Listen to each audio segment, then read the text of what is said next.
The third session of the 2012 Ohio Beef School was held on February 16th and broadcast into 18 Ohio counties by the Ohio State University Extension Beef Team. Focus for the evening was genetics, reproductive efficiencies, and calving season alternatives. Dr. Les Anderson, Beef Extension Specialist at the University of Kentucky, began the evening with his presentation titled Improving Reproductive Performance and Profitability. John Grimes, OSU Extension Beef Coordinator, followed with his presentation using genetics and calving seasons to your advantage. Here's John Grimes as he introduced Dr. Anderson. I think you're in for a treat tonight. We've got an excellent speaker, and I'll tell a couple lies about him since he's here with me, and I can try to flatter him. But all jokes aside, we have Dr. Les Anderson, who's Beef Extension Specialist down at the University of Kentucky. I know several of you have seen his name in print. He's been a regular contributor to Ohio Beef Letter, and just an excellent resource person. Those you know, Les does quite a bit of research in the field of reproduction, and the thing I would say for him on his behalf, and I'll tell this one of those lies, Les, I'll tell about you, he does a really good job of applying pretty detailed research to practical application. So without any further ado, we'll turn it over to Les. Thanks, John. Good to always come back to Ohio. I spent 5 years up in Columbus and enjoyed it. You all know Dr. Mike Day. I had a great time up there finishing up. Miss Allison Smith worked for me a little bit there at UK, so we've got some connections here in the room too. I hope everybody can hear me well at the other sessions. What we're going to talk about, and actually I've got to apologize a little bit, it's kind of a long talk, but I'm going to have to blame John because I told him to cut out the slides.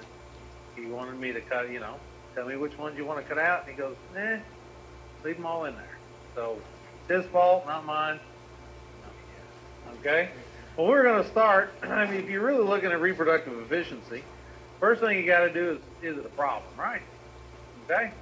I'm sure a lot of you read Beef Today, Beef Magazine, Drover's Journal. You'll see these articles from these folks out in Nebraska and Kansas, and I guess real cow country, whatever you want to call it.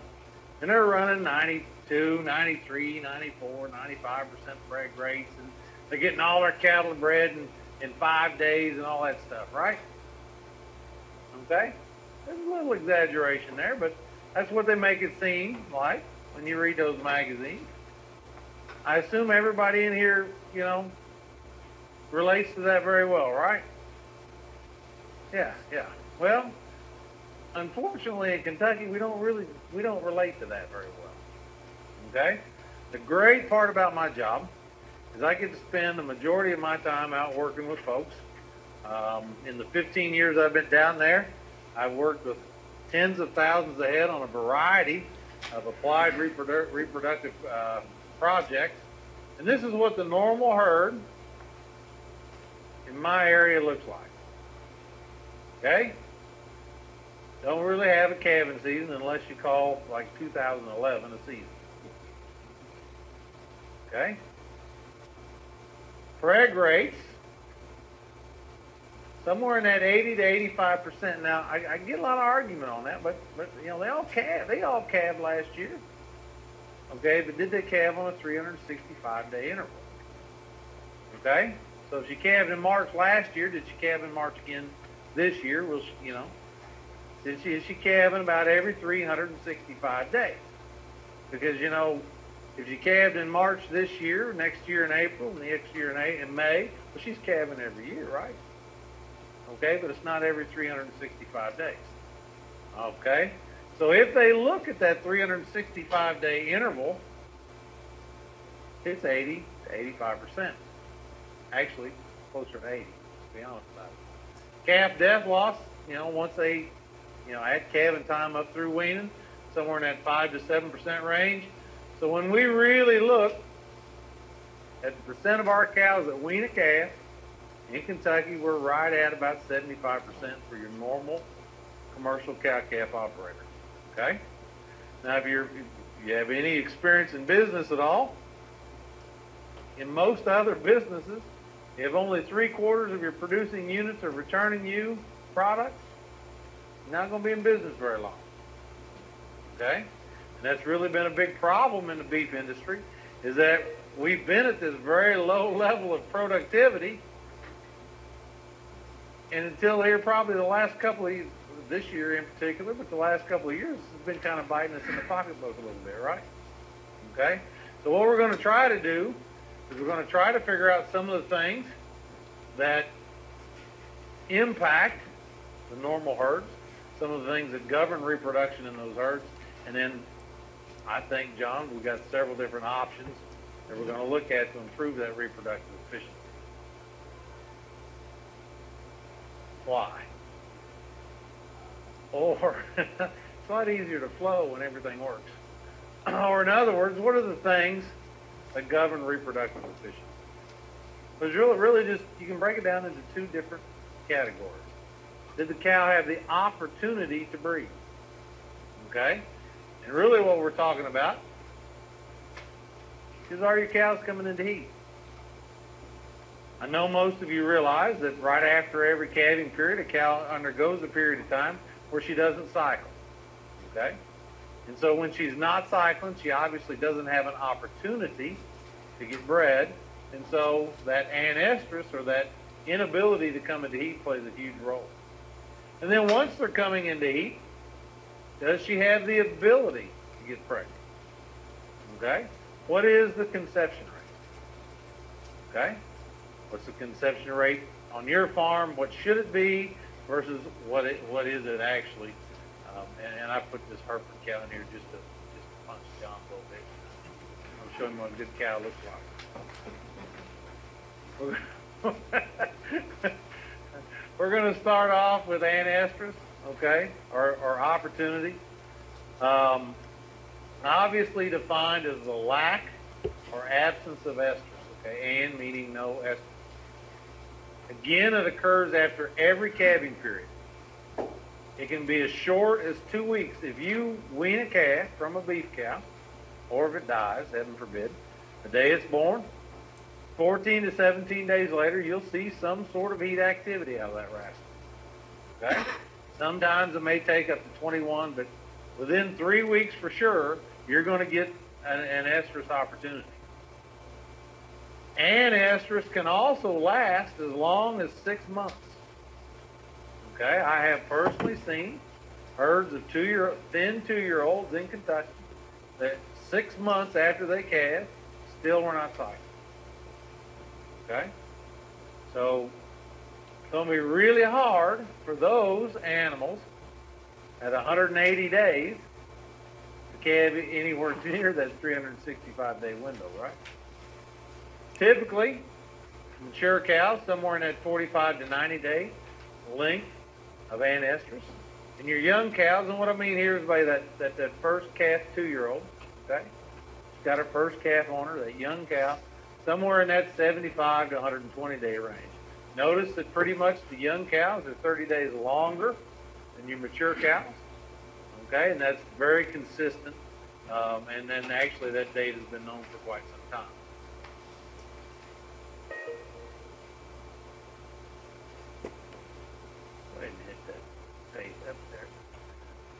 Now, if we look at the 365-day window, or if you've actually got a calving season, okay, when you get ready to get that cow bred back again, at about 340 days, okay, when you're getting ready to prepare to get her rebred, your cow herd is going to be made up of 2 basic classes of animals. About half of them, 50%, will have already initiated estrus cycles. Yeah, I hope so. And the other half of the animals will be anestrus. There actually was a research trial done about 10 years ago that demonstrated that pretty much across the country there were 6 states involved, 3,500 beef cows.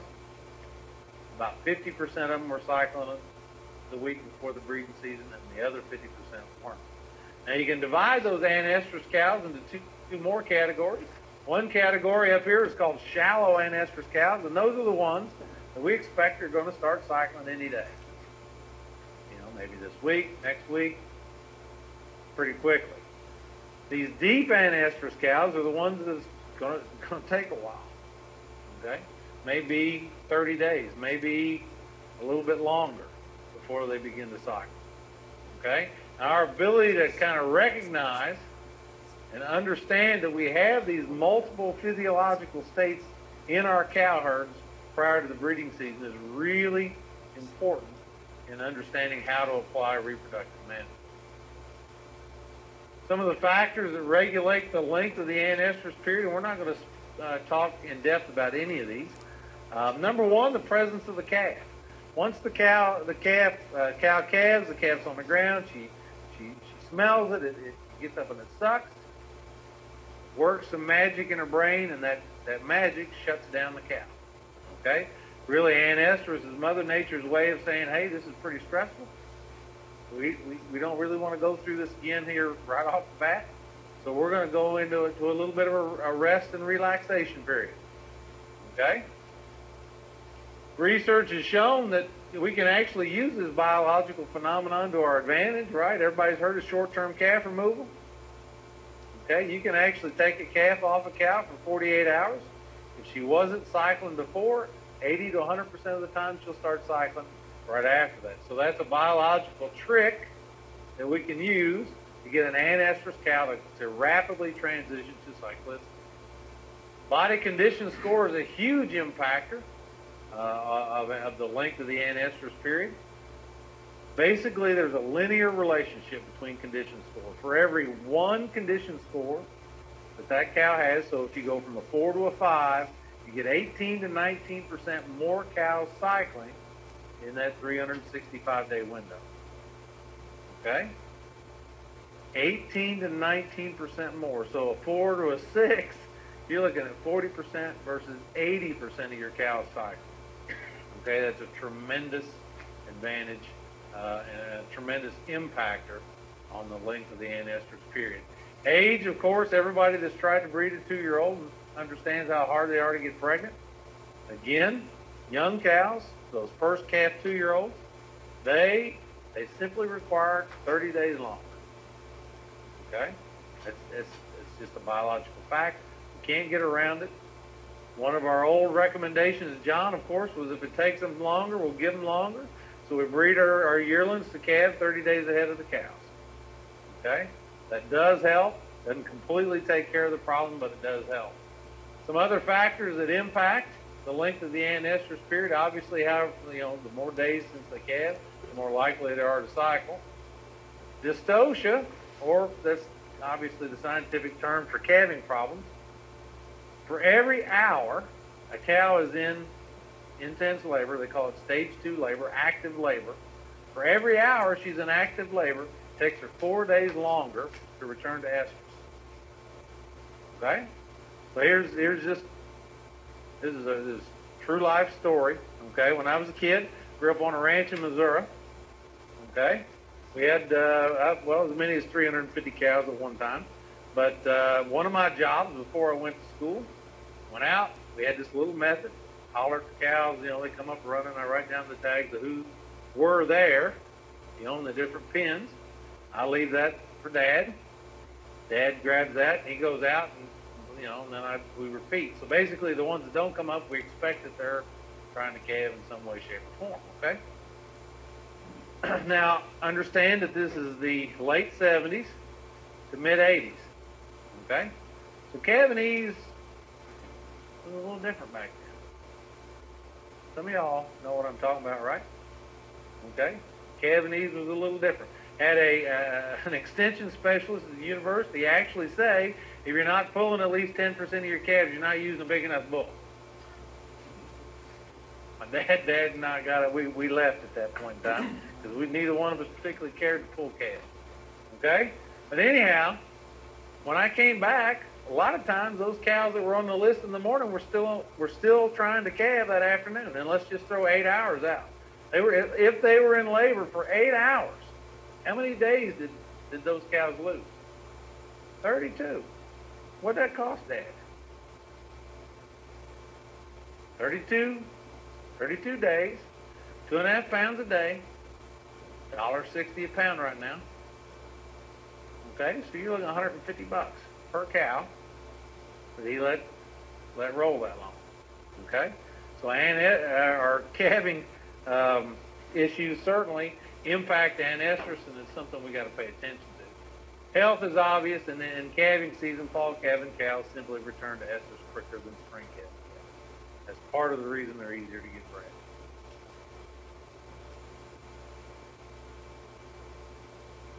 Anestrus is simply the single largest factor that reduces reproductive efficiency. Okay, it's not hard to convince people that if cows are not coming into heat, it's really difficult to get them pregnant. It's not a hard sell. Hopefully you're asking yourself, is there anything we can do to get those anestrus cows to cycle quicker? And absolutely there is. There's two things. One's that short-term calf removal we talked about, but what I want to spend some more time on is we can actually trick cows a different way. We can give them the hormone progesterone, which is a natural occurring hormone, that when the brain sees progesterone in the blood system, it thinks it's cycling. The animal, you trick the animal into thinking she's cycling, so then when you remove that hormone and the brain sees the hormone going away, that's the biological trigger for her to come into heat. Science has shown that only 5 days of progesterone is necessary to induce anestrus cows to cycle. Now normally, we'll give them 7 instead of 5, and I think it's just because it's easier to do things on a 7, Monday thing versus a 5 days, okay? Some keys to understanding progesterone: works mostly in anestrus cows. Cycling cows already have the hormone. Okay, if you gave a progesterone to 100 cycling cows, you're only going to get 33% of them regulated. If you give progesterone to 100 anestrus cows, you're going to get 80 to 85% of them regulated. So it's much more potent. It works much better in anestrus cows than in cycling cows. Two types of progesterones that can be used. One's MGA, which is a feed additive. The other's a cedar. I assume that most people know what the MGA and what the cedar are, so we're not going to spend a lot of time on those. The cedar device and MGA can both be used to do some pretty cool things and some things that we don't normally think about. What I'm going to talk about is using those two products to synchronize estrus for natural service. I actually did this research about 13 years ago. What we did was we fed MGA, and then we put a cedar in this. This timeline's off on the bottom.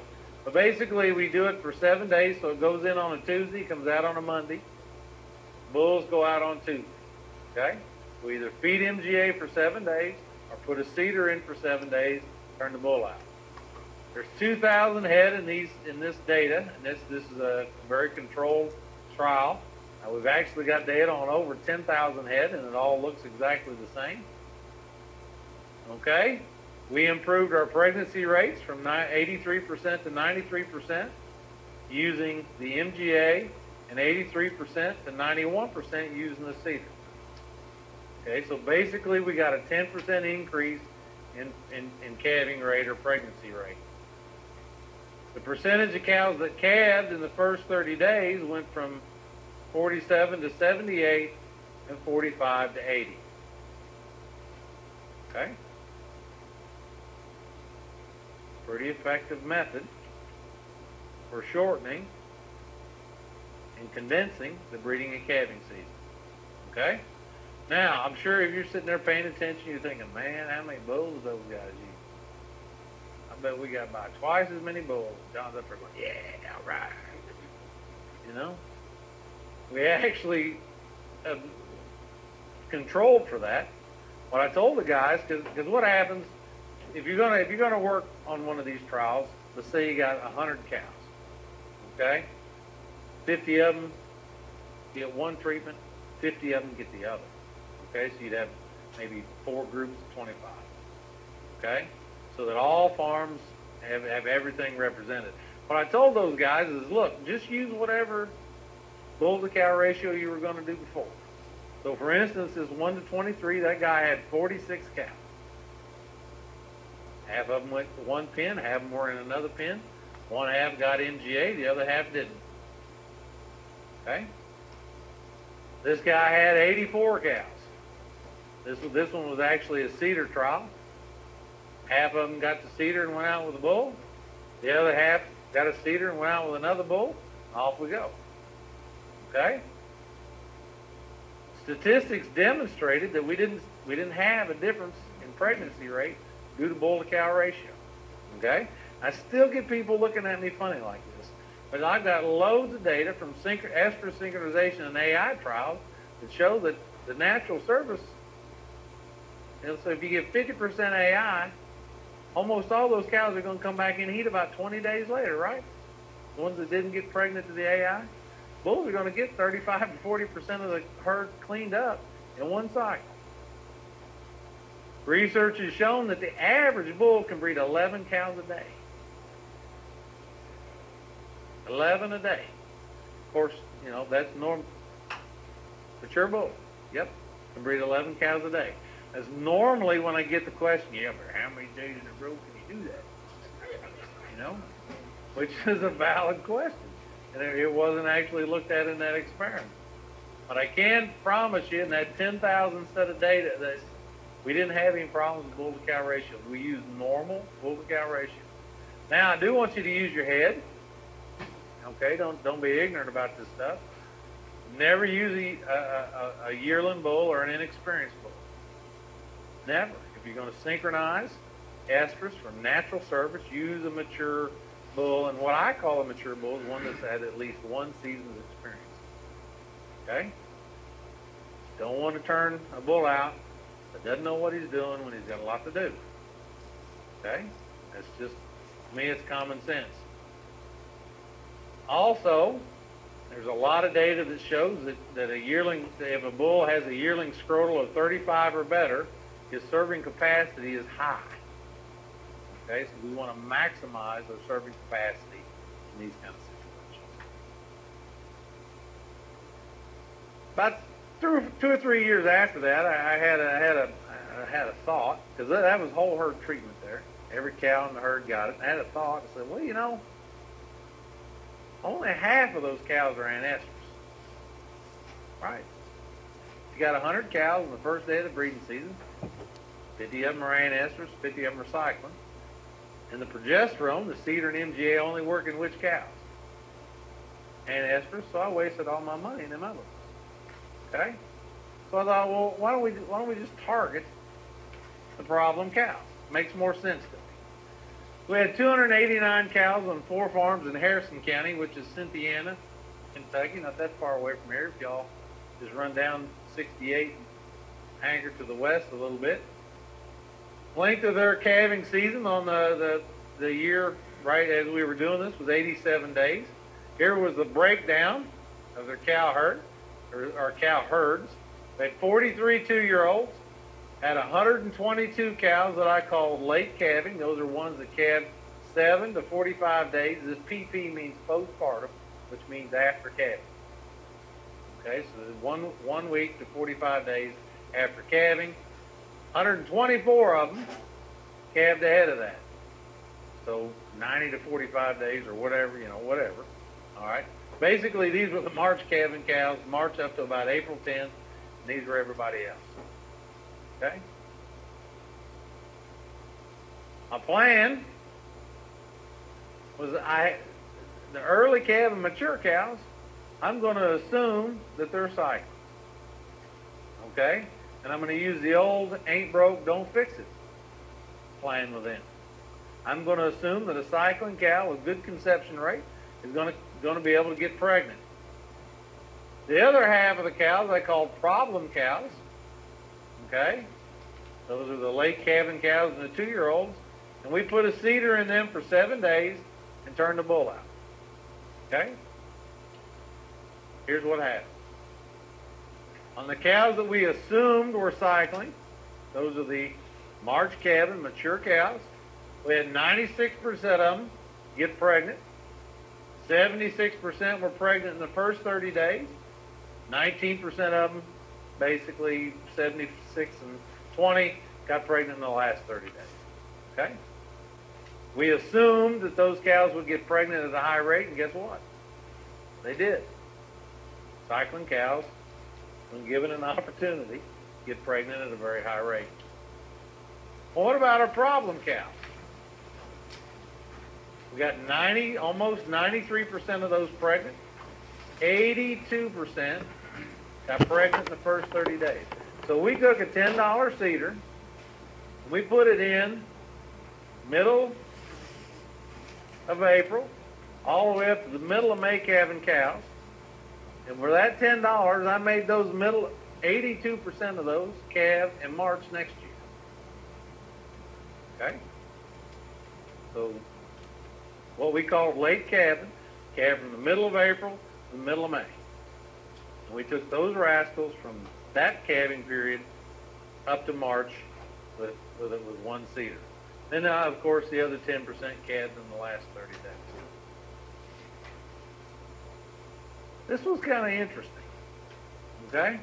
56, about half of those late calving cows, calved 1 to 3 weeks before we put the cedar in. Okay?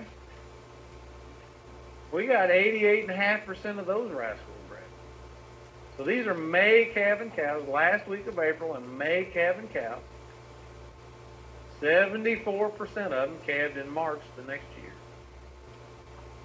Okay? Let's say I moved them up 40 days. How much money did we make? $160. $4 a head a day, right?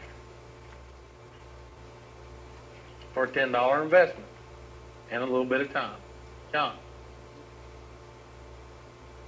Going there. I'm going there. Okay? The other part of them actually got to got bred there. The reason I chose these 4 farms was they keep very good records. And in this group of cows, and their later calving cows, they were having a 30% open rate, okay, in the 3 years previous to this. So we went from 30% to 11.5%, and we shifted the calving season. Okay? Now, John and I were talking about this data set earlier today. I don't really recommend the 7 days anymore. Because we did repeat this 2 or 3 different times. And, as it often is when we go on a farm to do a program, first thing we got to do is brake check. This drives me crazy. They're all supposed to have been calved out already and ready for the program. Well, that's not it. Well, I'd go in one that was 7 days postpartum. Her uterus is still pretty big and not right. Okay? So really what I want you to do is I want you to wait 2 weeks. Minimum. 2 weeks. Put the cedar in before this trial. Okay? Before you run something like this. Okay? It worked. We got them bred a lot. We got several of those 7 of those very late calving. We got them bred, but I moved it back to 14 days. Okay? 2-year-olds acted just like your latest calving mature cows. 88.5% of them pregnant. You can see the breakdown. We got about 3/4 of them in the first 30 days and the rest in the last.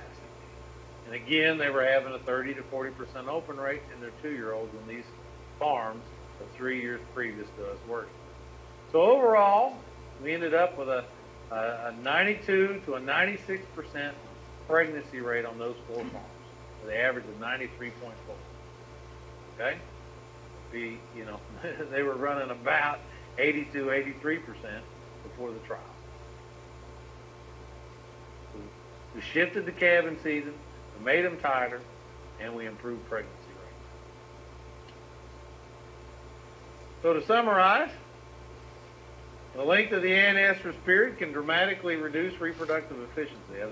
I hope that we've looked at that, and I hope that we've determined that if you can reduce that anestrus period by managing condition score and, most importantly, inducing estrus, okay, you can greatly impact your ability to profit. Any questions on this before we move into the next section? Yes, sir.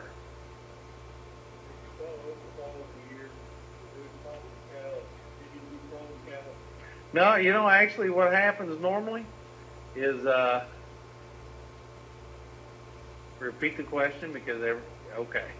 Question was, sorry about that, we're going to be a little herky-jerky here. The question was, did the problem cows repeat the next year? So in other words, we corrected them. Did they go back, okay, to being problem cows? And the answer to that is no, okay, in that situation. Now, 2 years after we did this, we had a severe drought. And what happens in drought? We stress the cattle, okay, and when cattle are stressed, what changes? They still have the opportunity, but they no longer have the ability to get pregnant at a high rate, okay? Because when you change the environment, when you increase heat, reduce nutrients, you change conception rate, which changes the ability of the animals to get pregnant. So then it happens all over, and then you got it. And then it's just a constant battle to keep that sucker under control. Now, we have had a couple of farms that were less heavily stocked, so that even in drought, and once we corrected those, they didn't have any more problems. Okay? But for the most part, you know, I mean, it's a struggle. It's just a constant struggle, just to be honest about it. Okay, we talked about opportunity. Now we need to talk about ability. And in other words, conception rate. Just because she's coming in heat doesn't mean she's going to automatically get pregnant. Okay? I hope you're good at math. This is a math question. How many cycles does it take to get greater than 90% of your cows bred? Okay? When conception rate is 70%. And what conception rate is 70% means is that 70% of your cows will get pregnant at that estrus. Okay, so we got 100 cows. There's 100.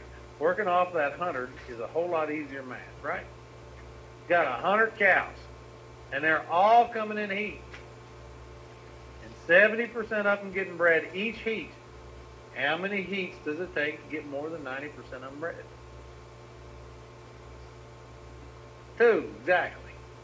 First time we get 70 of them bred. Second time we get 21 of them bred. Add the 2, you get 91. Okay? It'll be easy to get cows pregnant then. All you got to do is get them to cycle. Okay? If we can get them to cycle, we got two heats, we ought to be in Fat City. Well, what if conception rate's 30%? This is harder math, and you're not going to be able to do it in your head. Believe it or not, it's 7. Okay? And if we just round that down to 20 days, estrus cycle length, you're looking at 140 to 50 days to get 90% of your cows pregnant when conception rate's 30%. Well, what affects conception rate? Well, there's condition score again. Okay? Cows need to be gaining weight to conceive at a high level. One of the things that really freaks people out is you can have a kind of a thin cow, and you can feed her the groceries, and she will conceive at a higher rate than a fatter cow on a diet. It's the plane of nutrition. Nutrition has to be going up. John and I think we talked about this trial earlier today. This one was done in Wyoming just this year. They were developing a bunch of heifers. We're talking a few hundred heifers. And right at the first breeding, they divided, so they were gaining 1.5 pounds up to the first breeding. Then they divided them into 3 groups.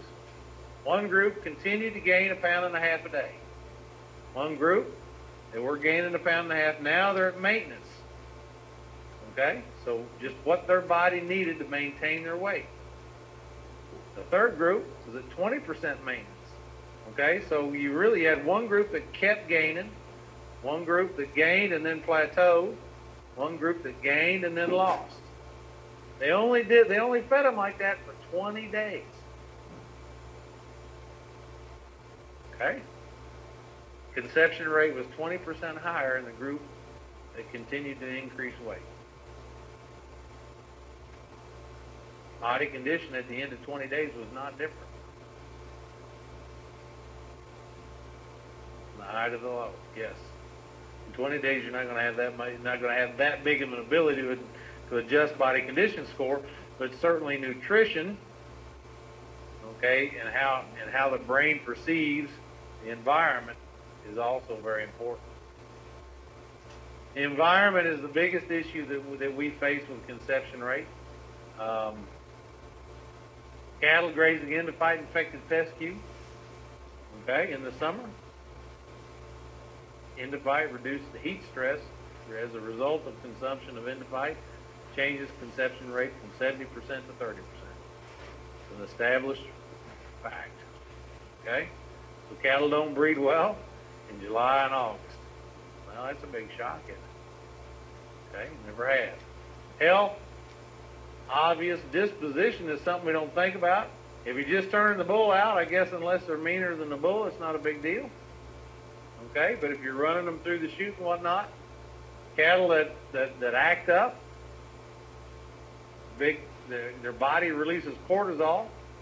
Okay, that's the stress hormone, and that actually reduces conception rate considerably. So if you're going to handle your cattle in AI and whatnot, you need to have cattle that have good disposition.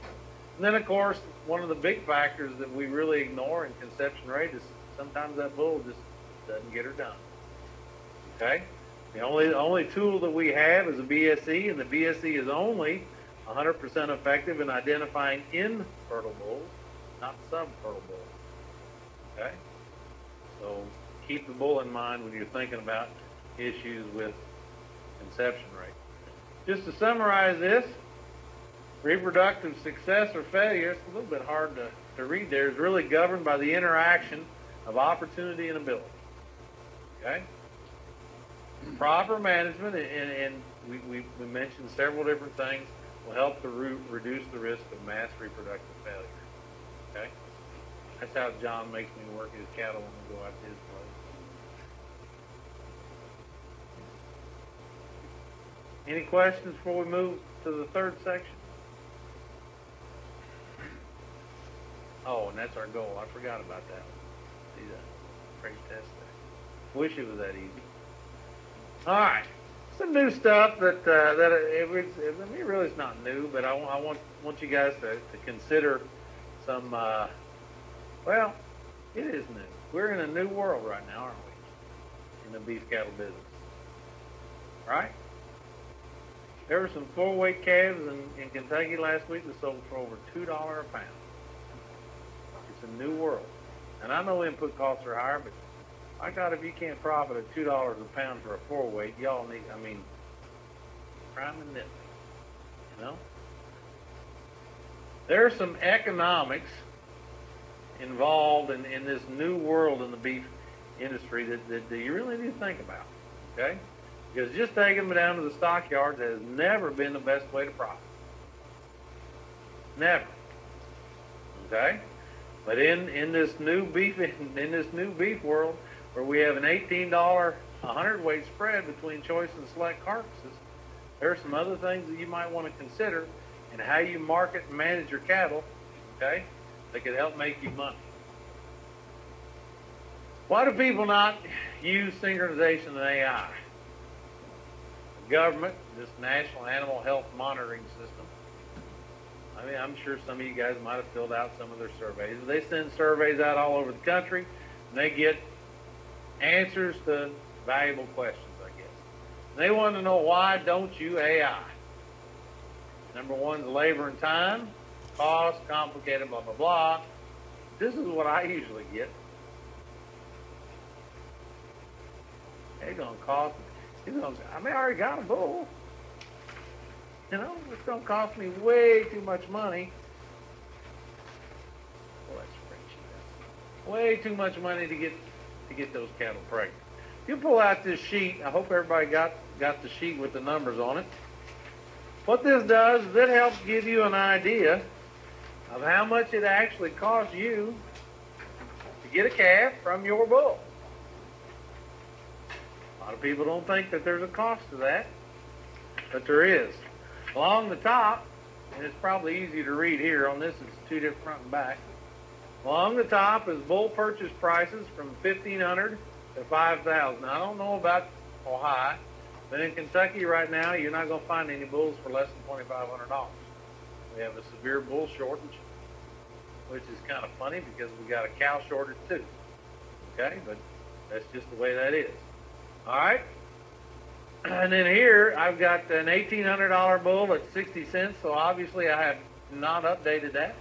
Okay, for your salvage value. Salvage value on bulls in Kentucky right now, you're looking at 85 cents a pound, not 60. So I should adjust that just a little bit. Okay. Summer pasture, and if you'll just look, it's on the back here. Takes about 2.5 acres per bull to pasturing for 8 months. Okay, it's $50 an acre. That's what our pasture ground is going for down there. Probably a little higher than that up here, John. I mean, you're sort of competing with corn. Okay. Then you'll look at hay for that 4-month period, protein, mineral, labor, vet, repairs, miscellaneous. Yeah, I think this miscellaneous and repairs is a bunch of crap. I need to put another number in there. I mean, I've managed farms most of my life. It's at least one gate a year, right? At least one gate a year, maybe a gate and a trough or 2 gates. All right. So your total input cost per year, which should be the same regardless how much that bull cost you, about $625 right now. You probably didn't think about that. Well, this money that you invested had a cost. Okay, we can depreciate the equipment it takes. We can depreciate the bull. We can calculate the interest on that money and the potential death loss. So we can come up with a total fixed cost on the money that it took to purchase that bull. And of course, it gets bigger with the more money that we invest, right? So then when we add those two, the input and the fixed cost together, it costs you about $900 to $2,200 a year to own your bull. Okay? Now, if we roll down, that's really not the point of this.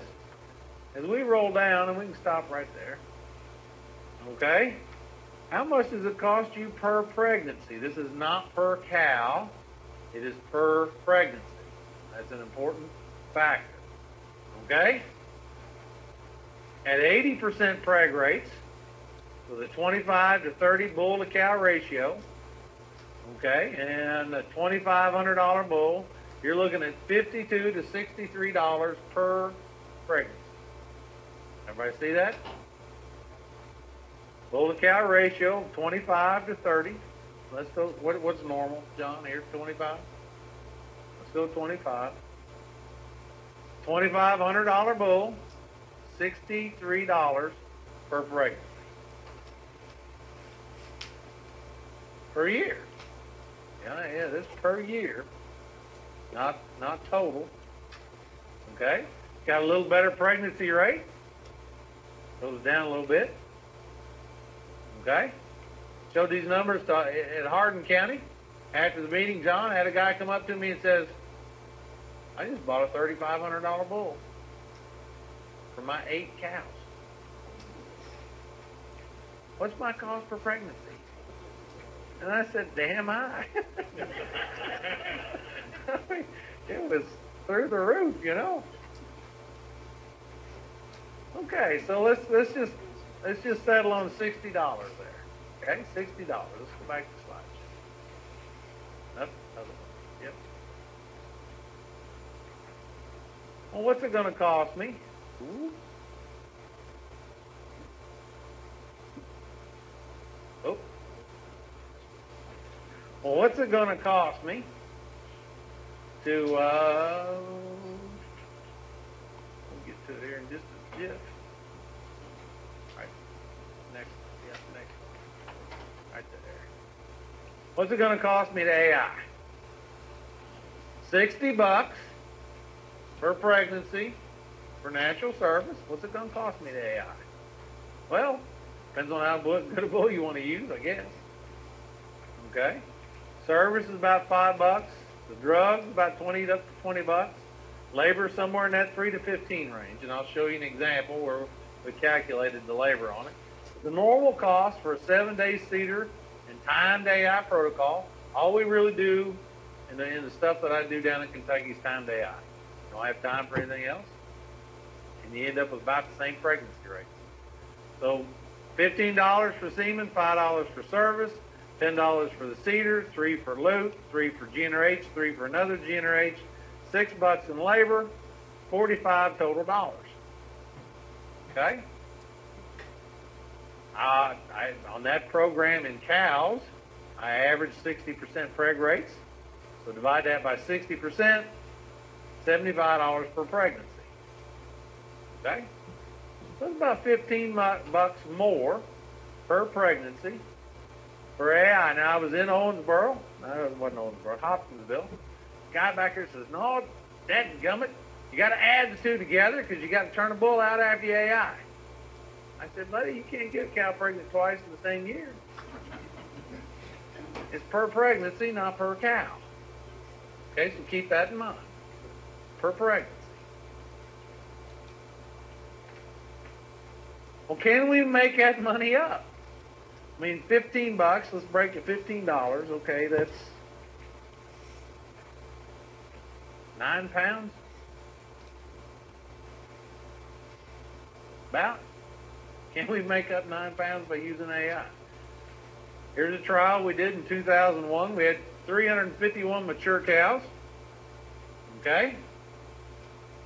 2/3 of them, 251, we synchronized AI and then turned the bulls out. Okay? So about 10 days after that, we turned the bulls out. Rest we exposed to a bull. Okay? No synchronization or anything. We did everything on May 20th. Okay?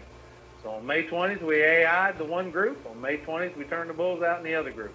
So the calves could have been the same age. I mean, that's really the neatest part about this trial. Is normally you got your synchronized and you compare them to the natural service calves born 20 days later. Guess what? And even in natural service, this calf is going to be heavier than that calf. Okay? But here we got two breeding systems compared on the same farm, the same time, the same year. Okay? Kept track of all our costs. Here's what happened. We had a 9% increase in calving rate. We had 90% of the synced cows calved, only 81% of the natural service. We had a 23% increase in those that calved in the first 30 days. Weaned at 9% more calves. They were 10 days older, weighed 73 pounds more.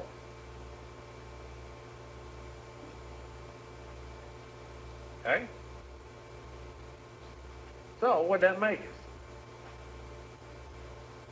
73 pounds more last Tuesday. Okay? I didn't update it to this week. Last Tuesday, 5 to 6 weight calves in Kentucky averaged $1.60. Okay? So that's $116. We had 23 more calves born from those 251 cows. Times 576 divided by 251 times $1.60, 84. That is that. Okay. Now, how much more did the AI cost us in natural service? $15. Okay. Now, if your calving, your current calving rate is high, maybe you're one of those beef today guys, and you're hitting that 95%. You're not gonna get this. You're not gonna get that bump. You'll still get that bump. So instead of a 20-fold increase in your money, you'll get a 10-fold increase. Okay? Most of us would probably take a $100 bill for a $10 bill most of the time, right? Okay? That's what you're looking at here. Here was the actual cost, rounded to the nearest dollar. Okay, GNRH, prostaglandin, technician. We didn't even use the best semen in the world. Of course, we also got a pretty good price on it. We bought 251 units, you know. Labor was $2.88 a cow. Basically took about 9 hours. And then what we did was we hit a stopwatch when we left the house. We went out, we gathered them, we counted the whole time. We gathered them up, put them through the chute, took them back. I even counted lunch in there, just to be honest with you. When we got all done, I hit the stopwatch again, averaged 8.6 hours, 3 working days, 4 workers. I didn't even pay us minimum wage, but back when we did this, that was better than minimum wage. Okay? And it was $2.88. And you can recalculate that based upon that. Okay, but our total cost in that system was $30, not $45. 01 and no cedars. Yep. And we only hit a 53% AI pregnancy rate on that group too. Okay? Definitely profitable. And your returns can be greatly increased if you can take advantage of adding value to your product. Well, how do you do that? Another trial we just finished. We took 605 commercial cows and we synchronized them in AI them. Okay? We AI'd those cows to one of 3 proven feedlot and carcass bulls. This was a protocol we used this time. Just really it's co-sync plus cedar and timed AI. We did all the timed AI at 66 hours. 2 bulls we used, I said 3, but there's 2. The 2 bulls we used, one was predestined. We chose him because at the time we did this trial, he was the #1 bull in the Angus breed for dollar beef. Dollar beef is the index that tries to tell us how many more dollars his progeny are going to be worth in the feedlot. Kind of where we were going with this. The guys I work with, I wanted to go Charlet. Okay, because I wanted to stack the deck in our favor. Because we were going to send these suckers to the feedlot. But since they were going to get to keep the heifers for free, okay, they wanted to breed something that's a little more heifer oriented, and they chose Hereford, and I forced them to use this bull, Felton's Legend 242. All right, and the reason I did that was he was the highest marbling bull in the breed at the time we chose. These bulls. Okay, Herefords, lots of positives in that breed, but marbling typically isn't one of them. Okay, so we were trying to stack our deck there. And we sent 2 loads of steers out there. We actually sent a load of heifers as well. That was AI natural service, but with just 1 load I didn't include it. Actually, their data was even better than the steers. Cattle gained more. We went from 54% choice to 89% choice. Single sire. We didn't do any selection on the cows. All we did was breed them to a proven. These bulls are 90% accurate in their ability to generate carcass cattle. 2/3 of them were choice plus, 9% of them were prime. Restart later. We did have a few more of them that were yield grade 4s. John, why? What's predestined? He's a fat bull. Boom. The genetics when they get that 0.9 number underneath it, it is what happens. When you breed to that bull and it's a 90% or above, that's what you get. Okay? We made $150 more per calf using AI versus natural service, and we sent them to the feedlot. These cattle were killed, harvested 2 to 3 years ago. Okay, the last load went out. We had 1 group at 3 and 1 group at 2. At that time, the choice select spread was $6 a hundredweight, which means on an 800-pound carcass, okay, if they're choice, you get $48 more. 6 times 8, 800 for that carcass. I don't know what it is this week.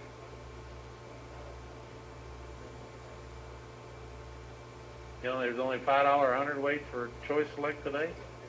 It got up to $18 about 2 months ago. Okay, and at $18, That makes quite a difference. Okay? $150 more.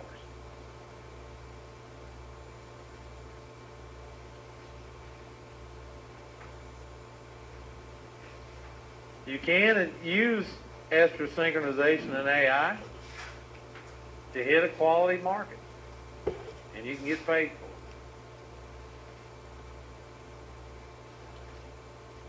Last thing, I just want to give you a real on-farm example. Sometimes folks believe this more than they do little trials. This farm is in Southwest Virginia. The guy's name is Tim Sutton. He did these data at a meeting that I was at in 2005, and they were so good I've replicated them. This guy, this guy's a rancher. He got about 1,000 cows now, but at that time he had between 600 and 700 calves both seasons. Tim he's amazing. He keeps records like an accountant. He really does. He is the most intricate record-keeping system I've ever seen. He retains ownership on every calf, all the way through harvest. Okay? His data indicates that synchronization and AI increased his pregnancy rate by 2%, which tells you he's already doing a pretty good job managing his cows, right? Fewer assisted births. He had 1.3% assisted births in his AI sire versus 3% in his natural service. The lower death loss.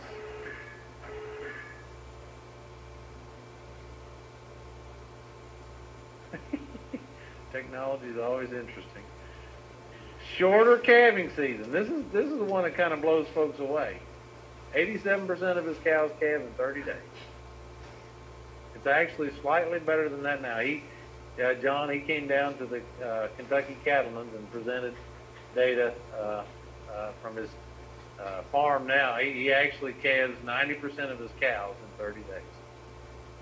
And he has an overall increased calf by 16 days as AI sired, or 27 days older on average.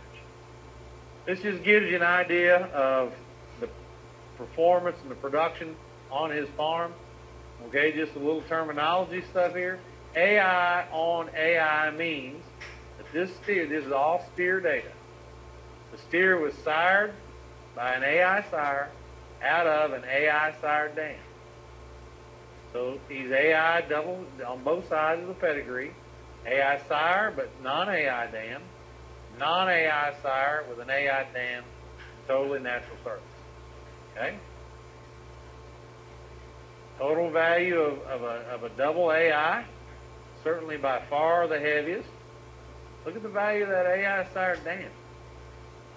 No wonder those folks wanted me to use the Hereford, right? They wanted that extra bump from that AI sired dam. Okay? The AI sire on the non-AI dam was still 70 pounds heavier than the total natural service.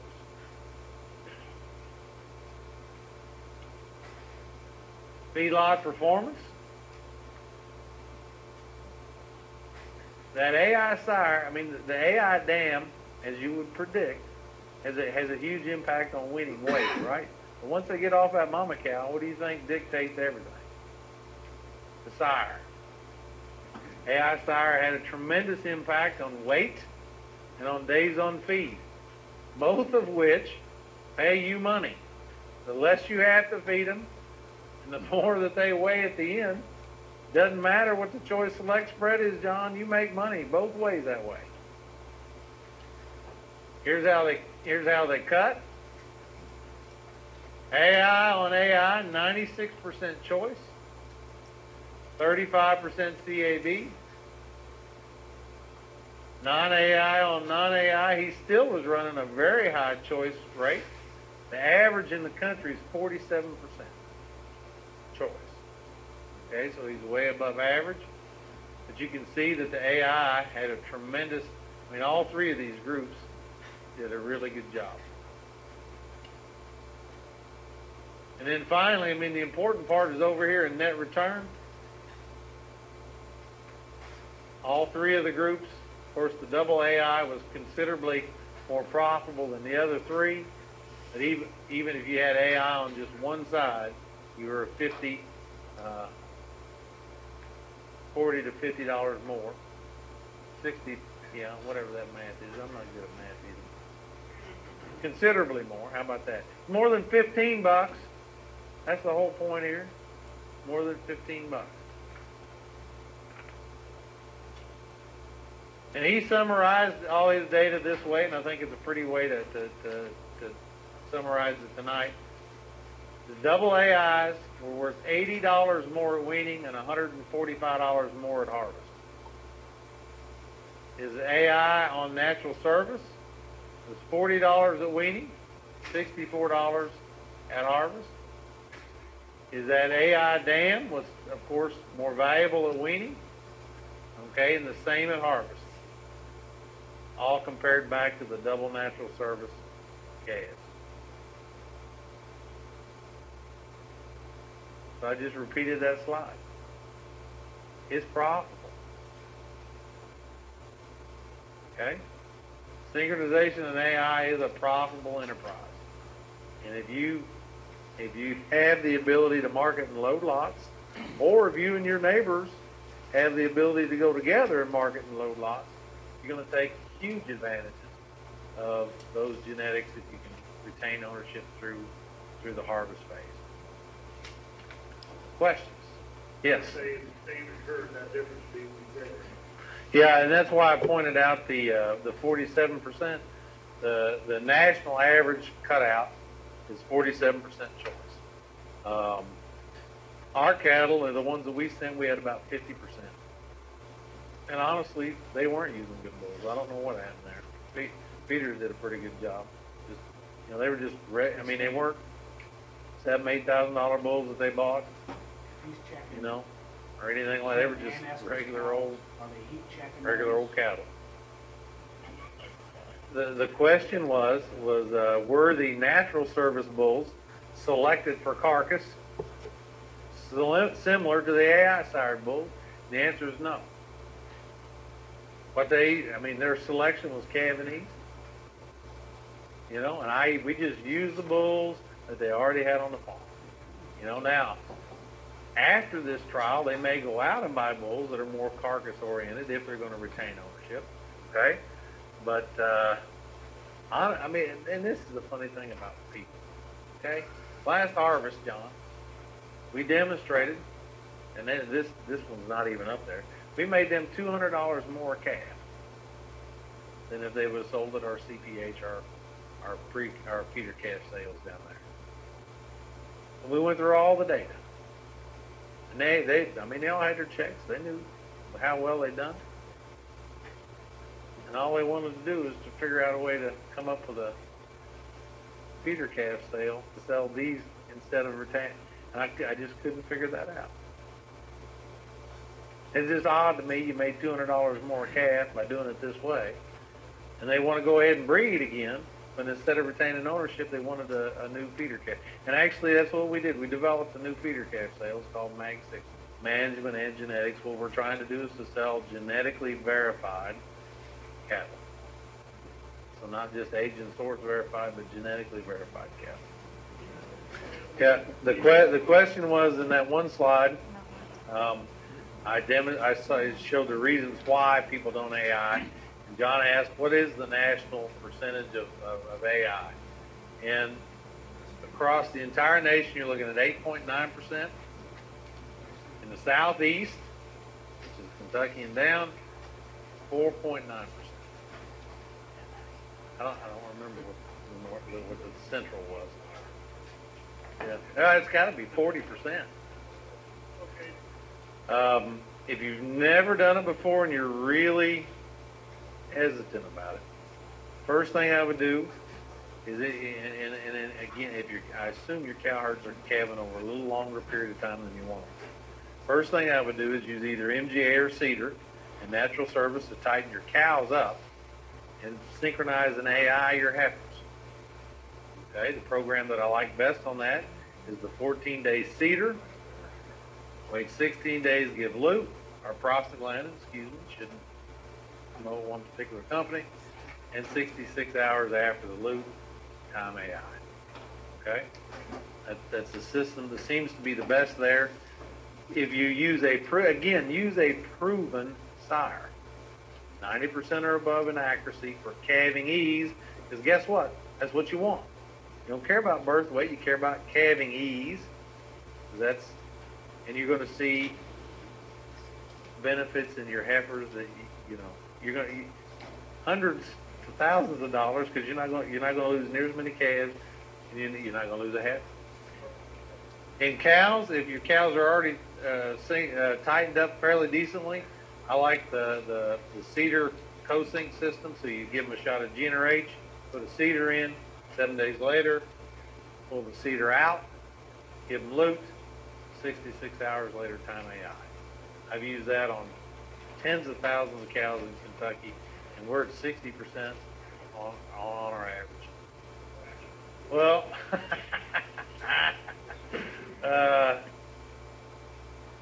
the reason the Southeast is so much less is that, I'm just going to throw it, they don't care. Cattle are biological bush hogs to most people in the Southeast. Okay, they got some grass, they're trying to eat it down. Folks are, Kentucky lost almost 100,000 cows with this increase in feed costs. And I'm sure most of those folks are pretty upset at themselves right now with the opportunity to make money. But I'm just being blunt. Most folks down there just have cattle to have them. I was hired there 15 years ago, right out of Columbus, out of Ohio State. And I go down there, and one of the first meetings I'm sitting at is a meeting of extension specialists. They just finished this huge survey of thousands of respondents. One of the questions, John, why do you have beef cattle? Okay, I'm looking. And the number 3 reason was the profit. I'm like, what in the heck am I doing here? If the number 3 reason you got cattle, you know what the number 1 was? I like cows. I like cows. Well, that's cool. I'm glad you like cows. The question was, we just did the synchronized and we timed AI'd, and we did well. We're happy with our conception rate to the timed AI. But we're not very happy with what the pregnancy rate after that timed AI is. Okay? Were you using natural service or AI? Okay. What he's trying to do is more of a total AI system. What I would recommend is a system called resync. Okay? And so let's say today you timed AI. 2 weeks from today, so 2 Thursdays from today, put a cedar in, don't give any shots. 7 days after that, pull the cedar out and put your patch on.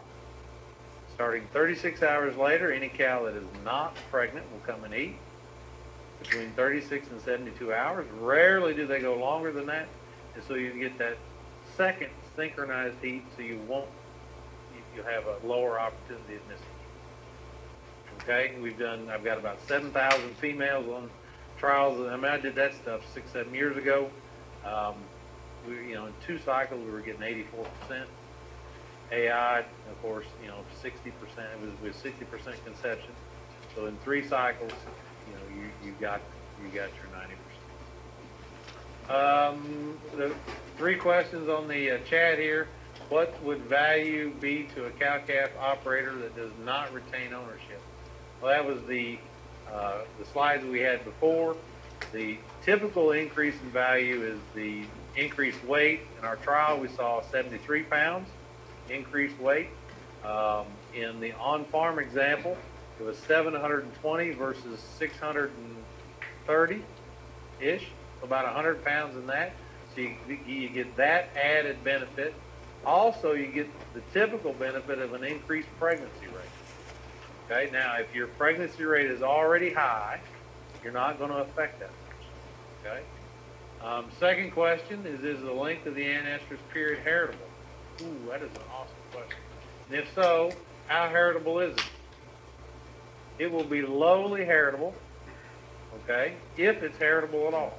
There's been no research that I know of that shows that the length of the anestrus period has any heritable link, okay? But if it is, all reproductive traits are lowly heritable and highly influenced by the environment, okay? So 10% is the highest I've ever seen on the for heritability estimates on any reproductive trait. Notice protein tubs seem to reduce pregnancy rates. Any thoughts? Well, I would go to the, I would first start with the entire nutritional program to see what that protein tub's doing out there, okay?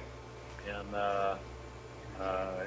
typically, your protein tubs are out there because you're feeding very poor quality hay, and you're probably not getting enough consumption. And there's likely a lot of issues going on with conception rate in those farms, but I'd have to have protein tubs in and of themselves will not reduce pregnancy rate. They won't.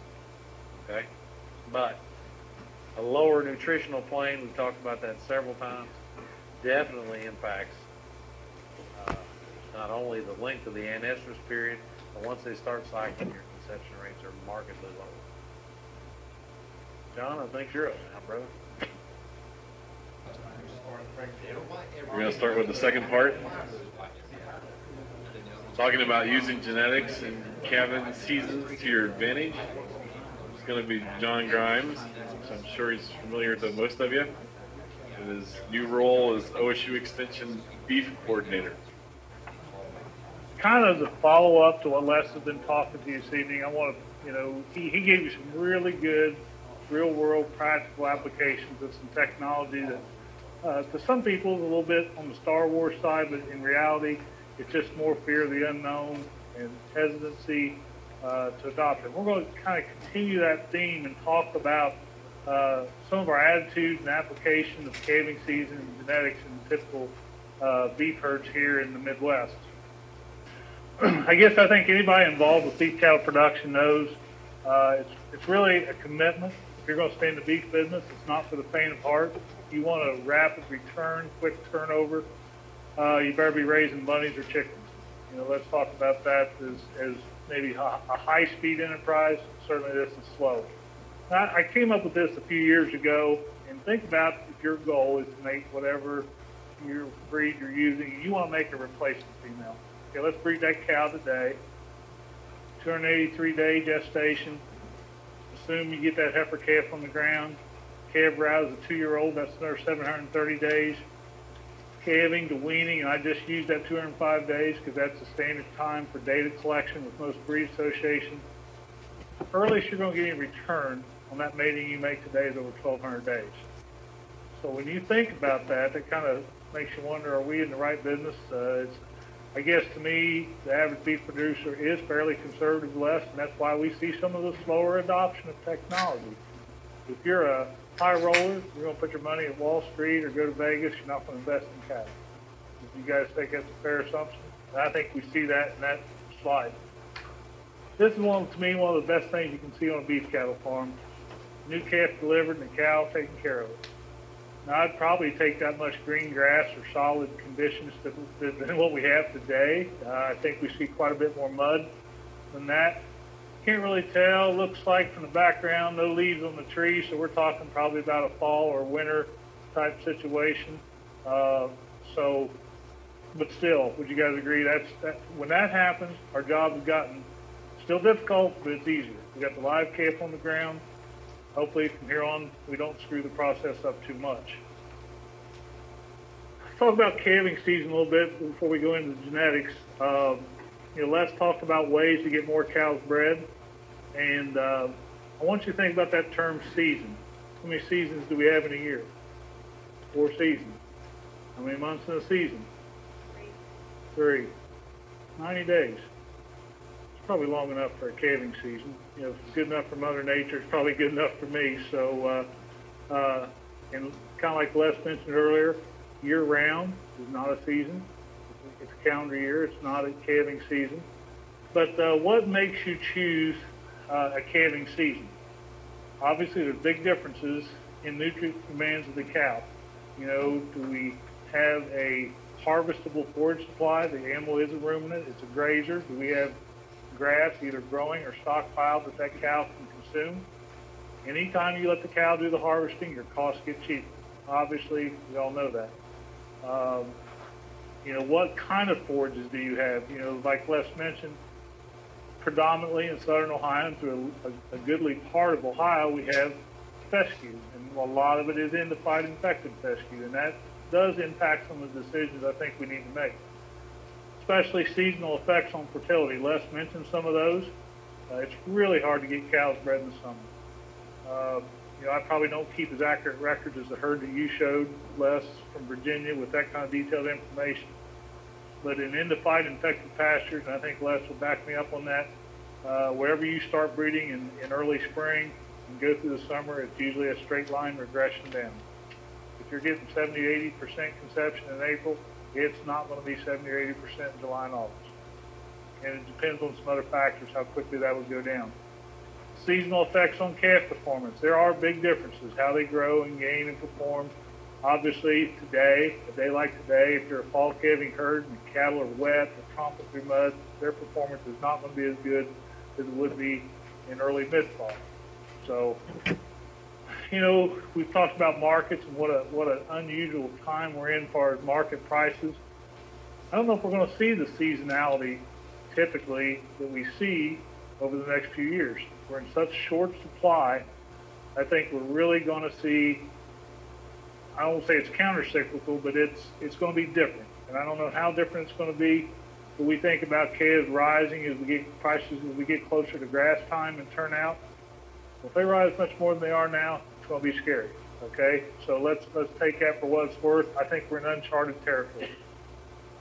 And let's face it, most of us, for beef producers in Ohio, have other interests, part-time, or we have an off-the-farm job. So the forage supply and your labor supply, whether it's your own or your family's, are going to greatly impact what calving season you choose. This is from that same study that Les referenced before, and if you go look this up on the internet, Google it, do NOM's Beef 2007-2008 study, it's quite a big report. There's lots of information in it, and you can find a lot about a lot of different subjects. But one question was asked is, how many breeding seasons do you have? 1, 2 or more, or no set season? I guess that last number kind of depresses me, actually, that over half the producers have no set season. And that just makes management that much more difficult. One, we're not even talking about the length of the calving season in this. We're just asking, do you have 1, 2, or no set season? So less than half have some type of defined season. And I think we need to change that. I think that makes our management decisions that much tougher. This is hard enough. We don't need to make it harder on ourselves. This is one that I think, if I wasn't so crippled, I'd get on a soapbox here and really preach a little harder to you. But length of your last breeding season. And if you look at the left-hand column, we've got 5 distinct scenarios here. Roughly 25% of the operations have basically a 2-month calving season. And the right-hand column represents the number of cows. Middle, number of operations and how many cows in the total population. Second row, we're talking about basically 2 to 3 months, and then you guys can read as we go along. Again, to me, a depressing statistic is roughly 40% have a 100 or more day calving season. When we talk about management, okay, say you're going to get your calves up and vaccinate them, you want to do pre-weaning treatment and for respiratory diseases. Much variation in size and dosage and things like that. When you have the calving season strung out 100 to 150 days, how much more complicated or how much less effective the products that we use. So keep that in mind. I just think we shoot ourselves in the foot a lot. And I think right here is one thing we can do to simplify things for us. And Les gave you some outlines of protocol with cedars. We can do things to shorten it up. Shorter is better. Okay? And again, I go back to my earlier statement. The season's 90 days from Mother Nature. I'm not sure I don't know of too many situations where we can justify a longer calving season than that. You're going to have to sell me on that if you can make that analogy for your operation. what months of the year? I don't think there's anything too surprising here. I would say in Ohio, and Ohio would fall in the eastern part of this survey. We have eastern versus all operations across the country, and we see some differences. Basic difference in the east versus the rest of the country, we have more involvement in fall calving in this part of the country than we do other parts of the United States. If you consider fall calving, say September on, we're looking at mid-20s. I believe that's upper 20%, 25 to 30% involved in some type of calving, fall calving scenario in the east. If you look at the total U.S., roughly half or slightly more than half. So that would be one big difference. But I don't think we see too many surprises here. March, kind of a standard bell curve. If you look at the first 5 months of the year, peak being in March, kind of tailing off each side. If you're a statistician, I don't think we see too many surprises. Summer months, fewer calvers, and then again some increase in the last quarter of the year. Again, from this same study that Les referenced earlier in some of his data. This is work from our first speaker tonight, and I told him I was going to plagiarize him and use his data. That's part of you not having as much time as you wanted. I didn't want you to get too carried away. But basically, had 3 different 45-day breeding seasons. And again, Kentucky is not much different from at least the southern half of Ohio. South of 70, we hear that term quite a bit. South of 70 wouldn't be drastically different from most of Kentucky.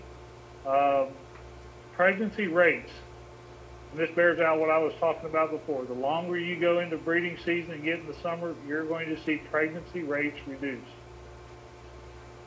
I don't think anybody should be too surprised by this. We see this in our own operations.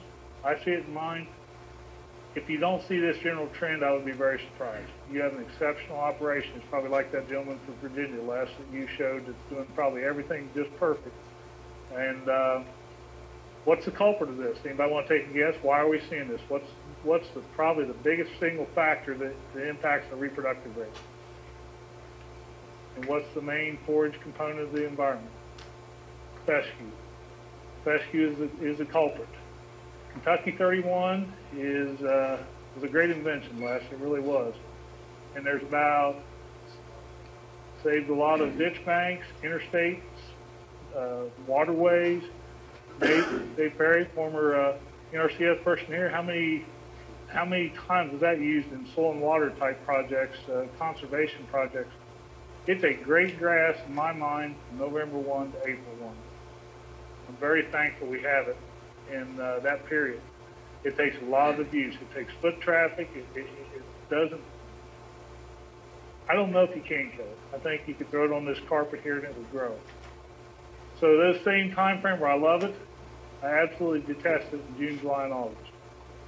And we'll talk about some strategies how to deal with it here in a little bit. Right now, how do we reduce the heat stress from infected fescue? Don't have a data slide on this, but some of you remember Ron Bowles, who was our beef extension specialist in the late 80s, early 90s here in Ohio, when the Ripley Research Station was still open. Did some work on the effects of in-the-fight infected fescue on body temperature of cows. And wonder where grad students get their degrees. Try bleeding cows 3 times a week, pulling blood from their neck, see how happy cows are to see you, and work cows up the chute. But to oversimplify the results from that study, saw a 3 to 5 degree increase in body temperature on in-the-fight infected fescue. And you wonder why cows hit their shade at 7 or 8 in the morning, stand in mud puddles. That's the byproduct of what you're seeing. Elevated body temperatures, unless I'm sure you've got data that shows that, like the previous slide, what impact that has on reproduction. So how do we limit the access? We have annual crops, sorghum sedans, oats, rye, things like that. Warm season grasses, which I don't know that we have a lot of acreage that has been devoted to that in Ohio, but that will work. Dr. Gary Lacefield at University of Kentucky and other fellow researchers, legume-based pastures or adding legumes. The second bullet here about diluting fescue with red clover. This is a good time between now and the middle of March to take a four-wheeler across a fescue pasture and throw on a few pounds of red clover to help dilute the effects of fescue. Supplemental feed. I know Les, you've done some work with high-fat feeds to lessen the effects of that endophyte. But I'm here to say, if you're considering calving seasons, look at this last one. Consider changing to the fall. Remember that slide we showed a couple of slides ago about the months of the year we calved? How's that weather been since January 1 through today? And what do you expect it to be between now and May 1? Wet, colder, muddy. Not really good proponents of calf health, would you say? I mean, those are things that we talk about treating for scours. Year like this year, you're going to treat more calves for scours. Cow out on pasture, calving out. Put that calf out on cold ground. That first slide we showed about the cow licking off the calf. Things get more complicated in this time of year. Why do we calve this time of year? A lot of it's tradition, but we calve in the spring, sell our calves in the fall. We want to try to encourage you to at least consider another option. Fall calving. Take your typical day in September and October. Take a mental picture of that day. Probably looking at 65 to 80 degree days. Ground's fairly firm and dry from last year, notwithstanding. It was wet last year, certainly grant that. Talk about market flexibility, and again, that goes back to calf prices. It may not be the same this year, but if you've got a fall calf and you're going to market him in spring, there's lots of buyers at grass time, people to buy stock or calves to put out. Les mentioned this earlier, cows simply recycle quicker in the fall. Research shows smaller calves, shorter postpartum intervals with fall calving. I won't go into a long discussion, but it does involve the thermal cooling of the cow system, where the blood flow goes throughout the body. Fall calvers effectively utilize stockpile forages. You know, we talk about the grazing season. We have this lush growth in April and May. Think about mowing your yard. How often do you mow your yard in April and May? It seems like every fourth or fifth day. As we get into the summer, it stretches out, just like our pastures do. In the fall, we see good growth when the temperature's cooling off, and then eventually as we get into frost and colder temperatures, it dies off. Fescue's a great grass to stockpile. It changes structurally after it's frosted. Cows like it better. But with a little bit of nitrogen in August, 50 units of nitrogen, we can get some pretty inexpensive, economical production off of fescue pastures. Works well with early weaning. Ohio State has done a lot of work over the years on early weaning. University of Illinois, other institutions have done quite a bit of work with early weaning. No, this isn't a great day to have a September calf nursing a cow in mid-February. She's getting thinner. She's eating more just to keep herself going. I used in that first slide talked about weaning calves at 205 days. That's just a statistical date the Beef Improvement Federation picked out years ago as a date. We have a uniform collection of data. When do dairy producers wean their calves? One day. One day. There's nothing set or magical. I would say most producers probably wean their calves 7 to 8 months old. I've heard this common excuse for not weaning early. The cow can't take care of a calf until it's 7 or 8 months old. She's no good. Those of you who creep feed, how soon do you see a calf go into a creep feeder? 60 to 90 days? Would that be typical? Okay. Why is that? Cow's not keeping up with the nutritional needs of the calf. Research has shown the typical beef cow, her lactation curve accelerates up towards 100 days and starts to drop off. And that's the day we chose with Ohio State to early wean at 100 days.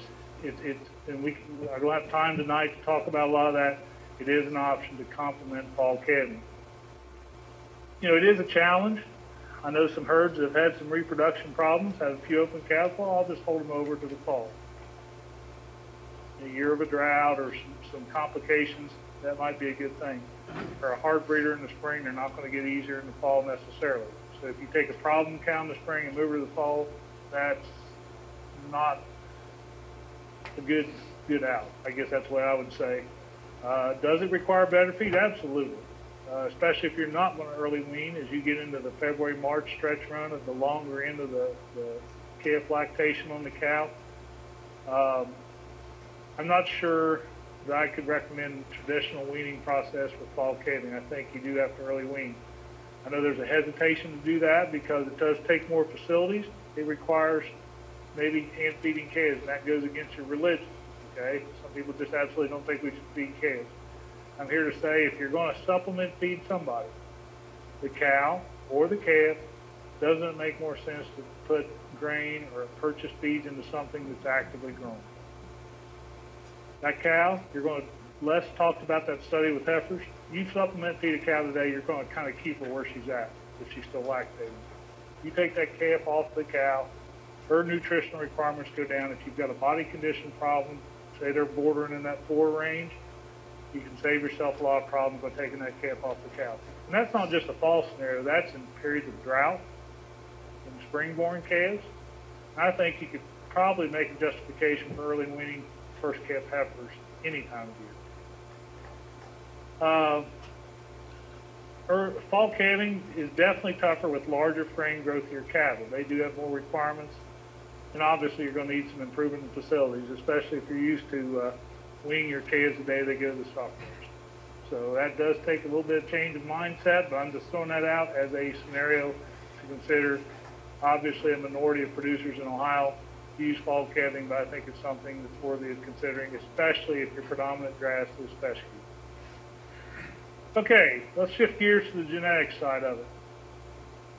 And I'll admit who I plagiarized this slide off of was Mr. Tom Brink, who, if you were at the Ohio Cattleman Summer Roundup in Gallaudet County, you saw this slide. For the longest time, we talk about what's the industry want. The average cow-calf producer here has never seen the picture on the right, steers in a cooler. Les showed out a lot of data on carcass grades. You know, I sell feeder calves. That doesn't mean anything to me. Well, maybe not directly today, but today's coming. Even if you don't retain ownership like Les encouraged you, tracking systems let these guys know where the good cattle are and where the substandard cattle are. So, but basically, what is the industry clamoring for today? We talked about choice select spread. That varies from year to year. What size carcass, what grade, what yield grade. Quality grade, we talk about prime, choice, select, standard on down. That is strictly a measure of the marbling inside the ribeye. Yield grade is a measure of the red meat yield out of this carcass. It's based on fat thickness, ribeye size, in relation to the weight of the carcass. It's just an indicator of red meat yield. 1 being the leanest, 5 being the fattest. Okay, so the number gets bigger, yield grade's worse. Sometimes the USDA quality grades get confused with house grades. You might go to Kroger or Walmart and say Kroger Select or something. That may not be USDA Select. So just kind of read the label, look for the USDA government stand. Back to this statement. The industry today wants a steer that can produce a 700 to 800 pound choice carcass, yield grade 3 or less.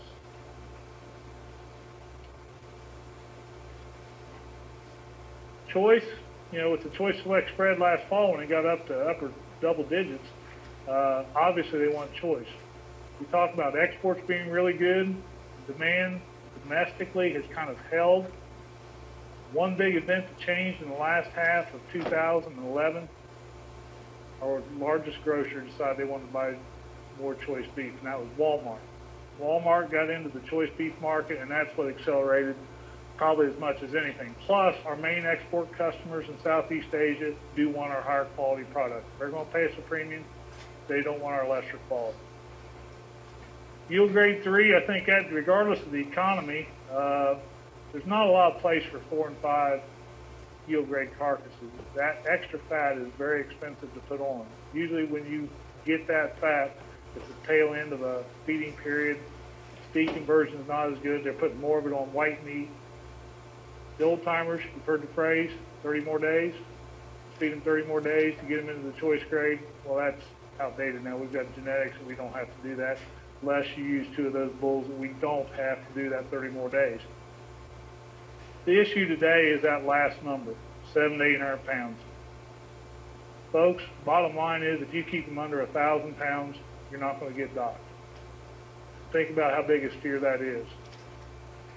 1,400 pound steer that dresses 62 or 3% is 875. 1,000 pound carcass, you're talking over a 1,500 pound steer. So it's big. You guys have all seen the statistics. We have fewer cows than we've had in the last 60 years. The only way we're keeping up right now is we're making these steers heavier. And that does have significant implications back to you in the cow herd. Okay, Les talked about how to get cows bred, fertility, things like that is amongst the traits. Would you say these are the common traits that we worry about regardless of your breed? Production emphasis, calving ease, birth weight, and I agree with Les, birth weight's not that important, calving ease is. You can have a 90-pound calf come unassisted, a lot more calving ease than a 75-pound calf you have to pull. That sounds contradictory to you. Calving ease is significantly, to me, more important than birth weight. Of course, your growth traits, weaning weight, yearling weight, milk, carcass traits, disposition. The older I get, the more crippled I get. Disposition is definitely very important to me. I don't heal up as quick as I used to, Bill, so I think that's pretty important. And fertility. And I'd ask each one of you to just think amongst yourselves, how would you rank these traits? Now, we're not talking about breeds right now, we're just talking about traits of importance. And I'm here to challenge each of you that to me, the two most important traits on there is the bottom one and the top one. You got to get them bred, and then you got to get a live calf on the ground. If you don't get those two things done, the stuff in the middle doesn't mount to squat. So I think especially as expensive as everything is today, input costs, the value of cattle. Yeah, cull cows are pretty valuable today. They're more valuable if they're nursing a calf. So fertility, then calving ease, and then we can argue about the rest of the stuff in the middle. I think that's how we need to look at the traits. We currently have, depending on what resource book you want to look at, somewhere 80 to 100 breeds in this country. If you go to all the different breeds that are out there, we've got lots of availability, but how many do we need? The growth breeds, some of your continental breeds that came in from Europe in the late 60s, early 70s, Charolais, Chianina, Gelbvieh, Limousin, Maine Anjou, Simmental, maternal breeds.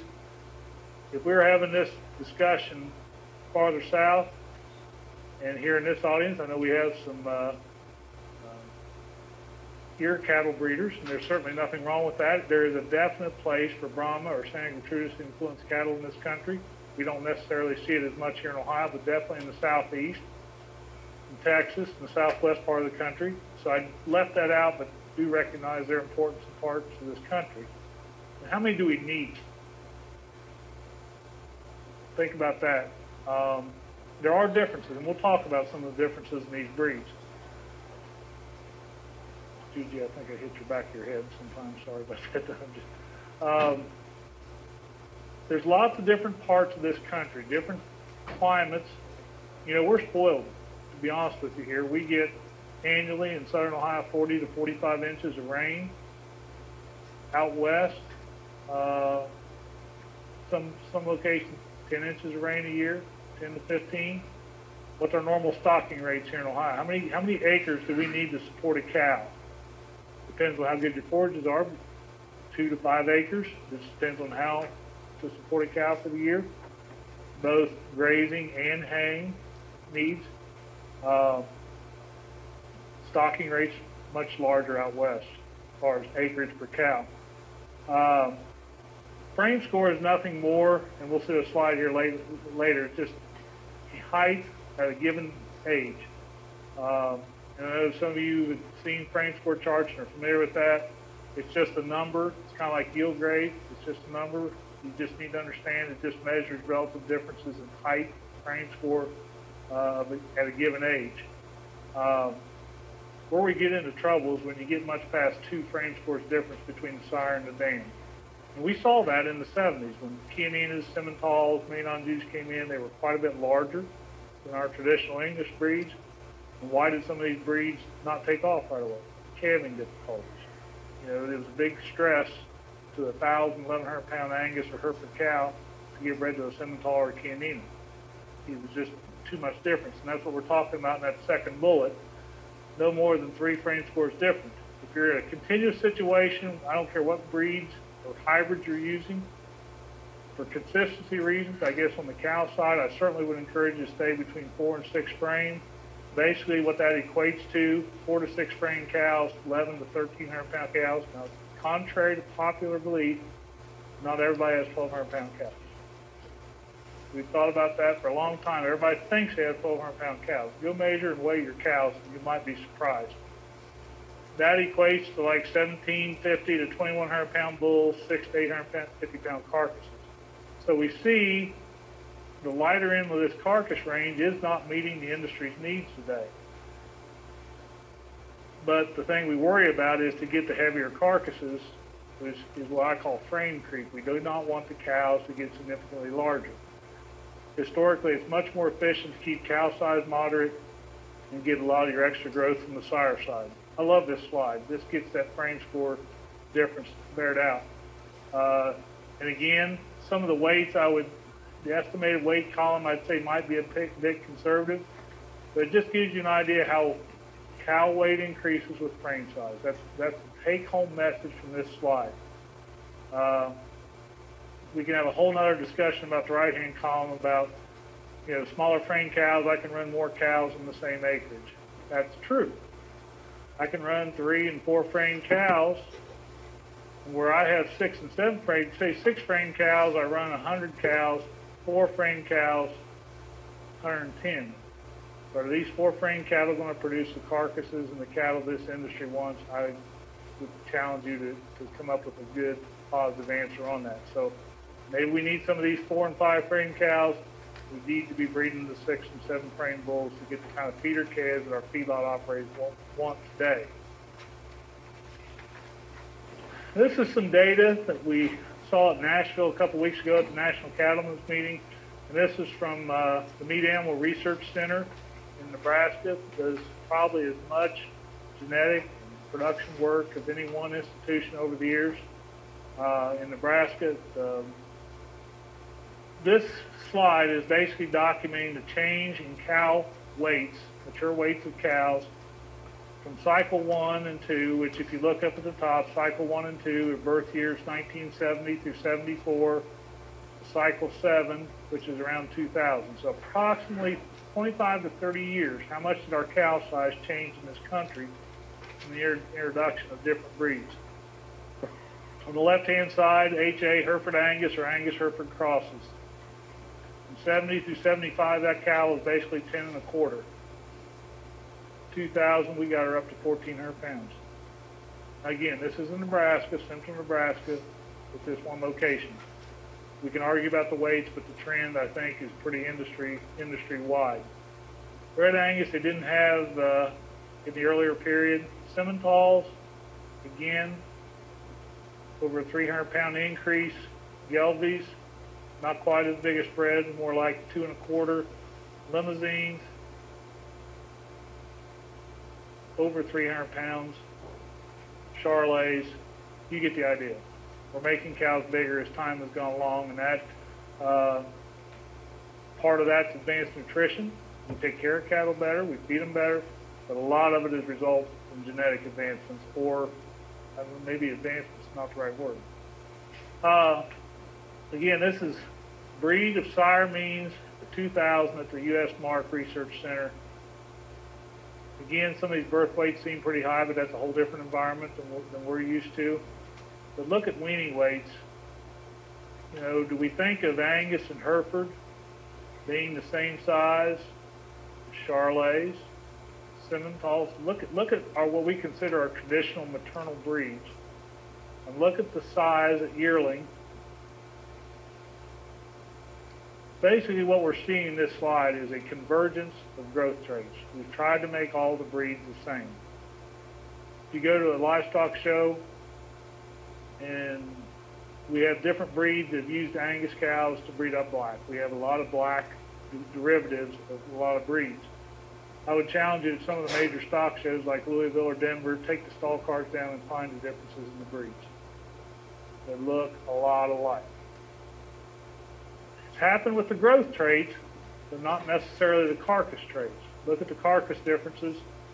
Marbling score, quite a difference from Angus, South Devon, as we get down to Limousine and Maine Anjou as far as marbling. Ribeye size, kind of what we'd expect. The British breeds don't have as big a ribeyes as we see in some of the continental breeds. Fat thickness, some of the differences we stereotype think of the British breeds being fatter than the continental. So we've seen live traits, the weaning weight, yearling weight, come together over the years. Carcass traits, not so much. These are basically our current breed differences. You guys have seen the term across breed EPDs. How do we adjust EPDs so we compare apples to apples? Can't explain the genetic research that went into it, but this is, again, to mark some of our current, assuming Angus is the average, adjust them to 0. So if you see the differences, if you want to make Angus comparative to Simmental, whatever the EPD is, you would add almost 26 pounds on a Simmental to versus an Angus. It's a little less than 25 pounds for yearling weight. This is just a chart if you're shopping for bulls of different breeds or cows, how to put them on an equal basis. Don't want to dwell on this too much. These charts are out there available. We can get them to you if you have that request. So, Les asked, why do we have cows? Some people it's entertainment. For me, sometimes it's an at-home psychiatrist. Go home, talk to the cows instead of talk to the wife or the kids. But Les is right. It should be treated as a profit center. When you think about, there's that herpy cow. I didn't get her out of there. We have all these inputs on the left-hand side going into this cow. Replacement female costs, interest, forages, feed, vet, medical, labor, bulls, AI. All those inputs going in, and what are we getting out? Are we raising our own replacements? The calf, are we selling them at weaning? Are we carrying them through to the carcass end for premiums? Unfortunately, we'll lose some. A large part of our income is cull cows. You know, today, we're seeing prices we haven't seen, to my knowledge, ever. I think roughly 20% less in industry average of our annual cow income is from culls. I don't know that we need to brag about that. I think we need to meet that less. If we're culling because of lack of production or age, that's one thing. If we don't get them bred, that's when we get concerned about how many we're culling. Okay, let's talk about genetics that can affect your bottom line profit. You've heard that term heterosis. I brought out the term earlier, complementarity. We'll talk about these in detail here in a minute. And cow size. I think those are the three things, if you want to look at what can affect genetically your bottom line and profit, these are terms you need to become more familiar with. Okay, why do we crossbreed? Heterosis or hybrid vigor, it increases our total production, it increases cow longevity. There's tons of research that shows the true benefit from crossbreeding. The number one thing is on the fertility and the female side. Cows live longer, they have more calves, they breed back even. Crossbred female does excel any purebred in that regard. Breed complementarity. Contrary to my or Les's belief, no breed does everything right. There are some that do things a lot better.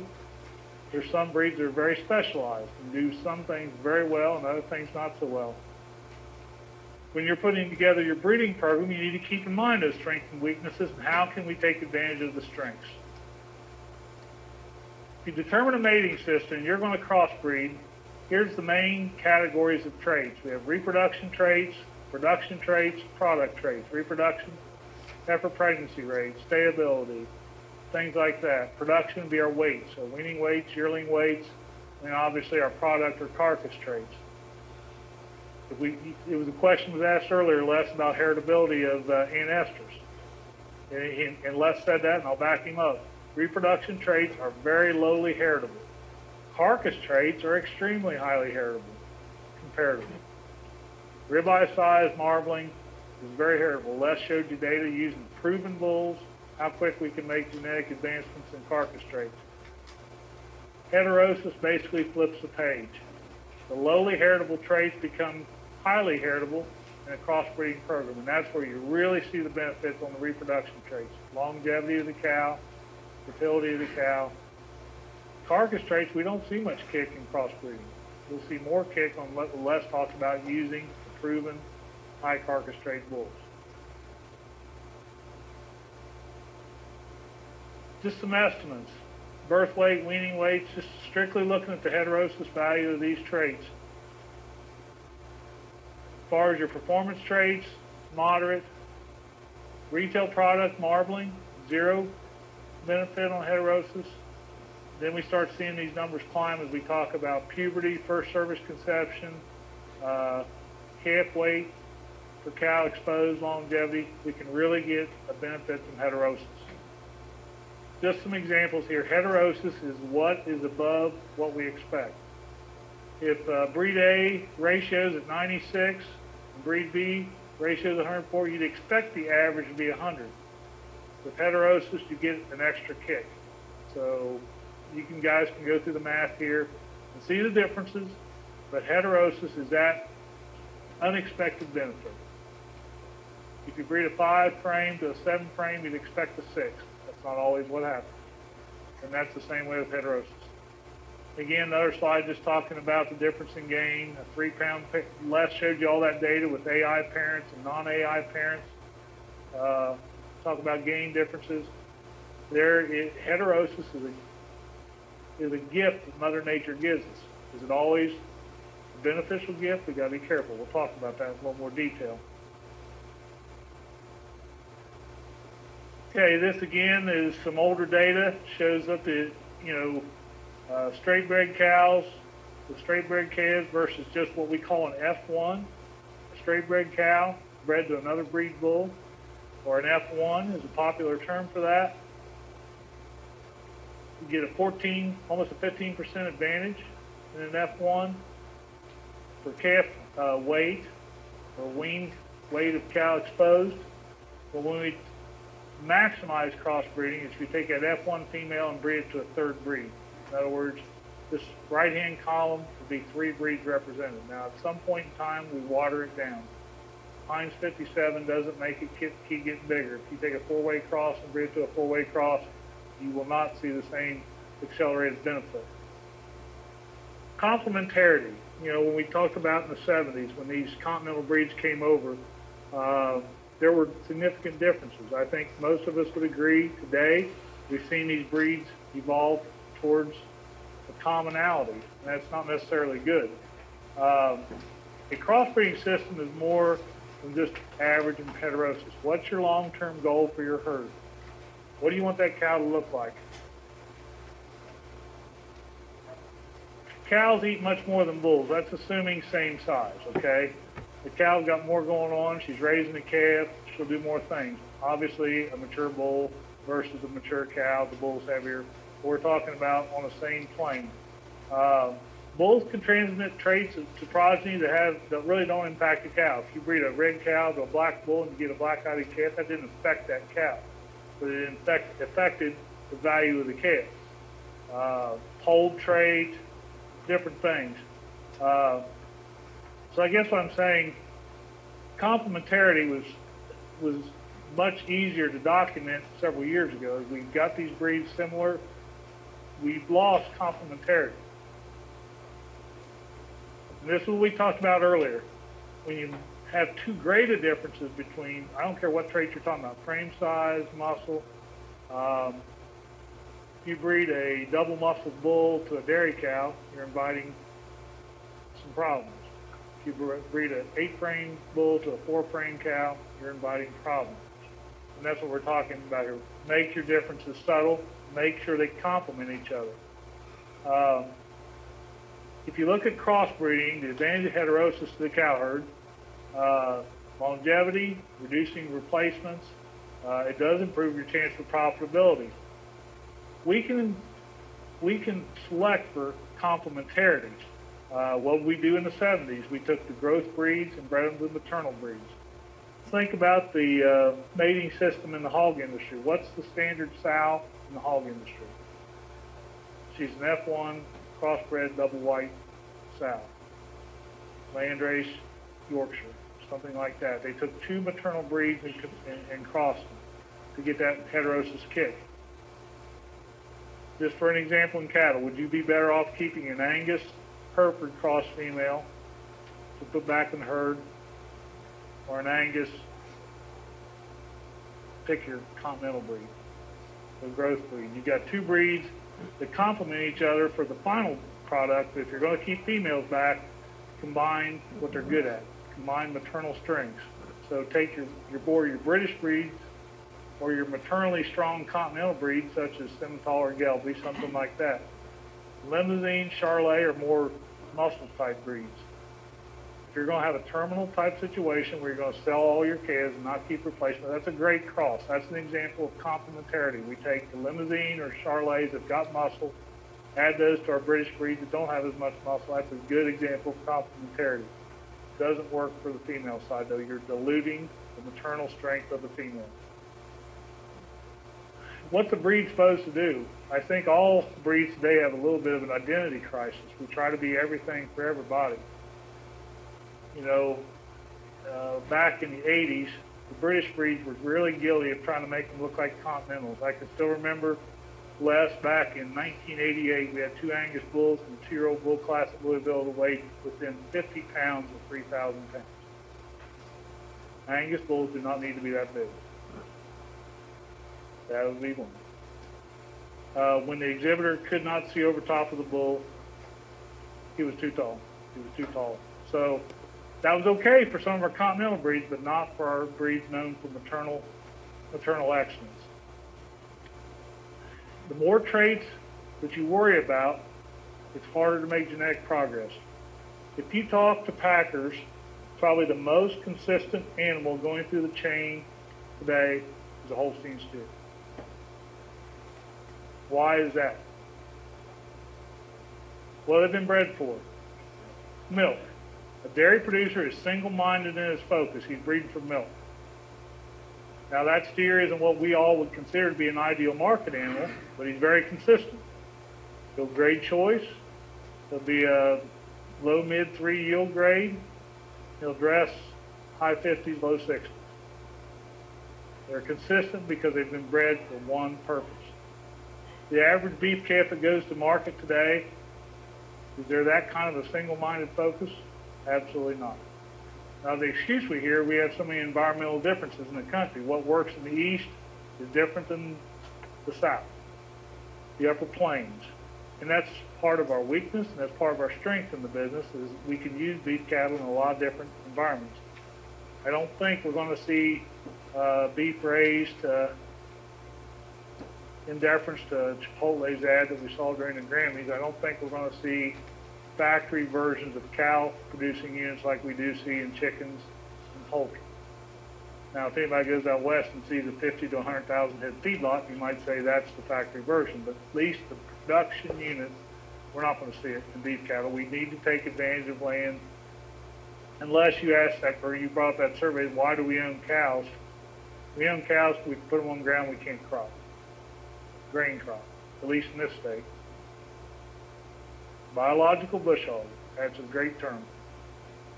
But the more traits you select for, and purebred or seed stock producers do worry about a lot of things. Hopefully they're giving you a better product as a commercial breeder that it will be good for calving ease, good for growth, good for maternal.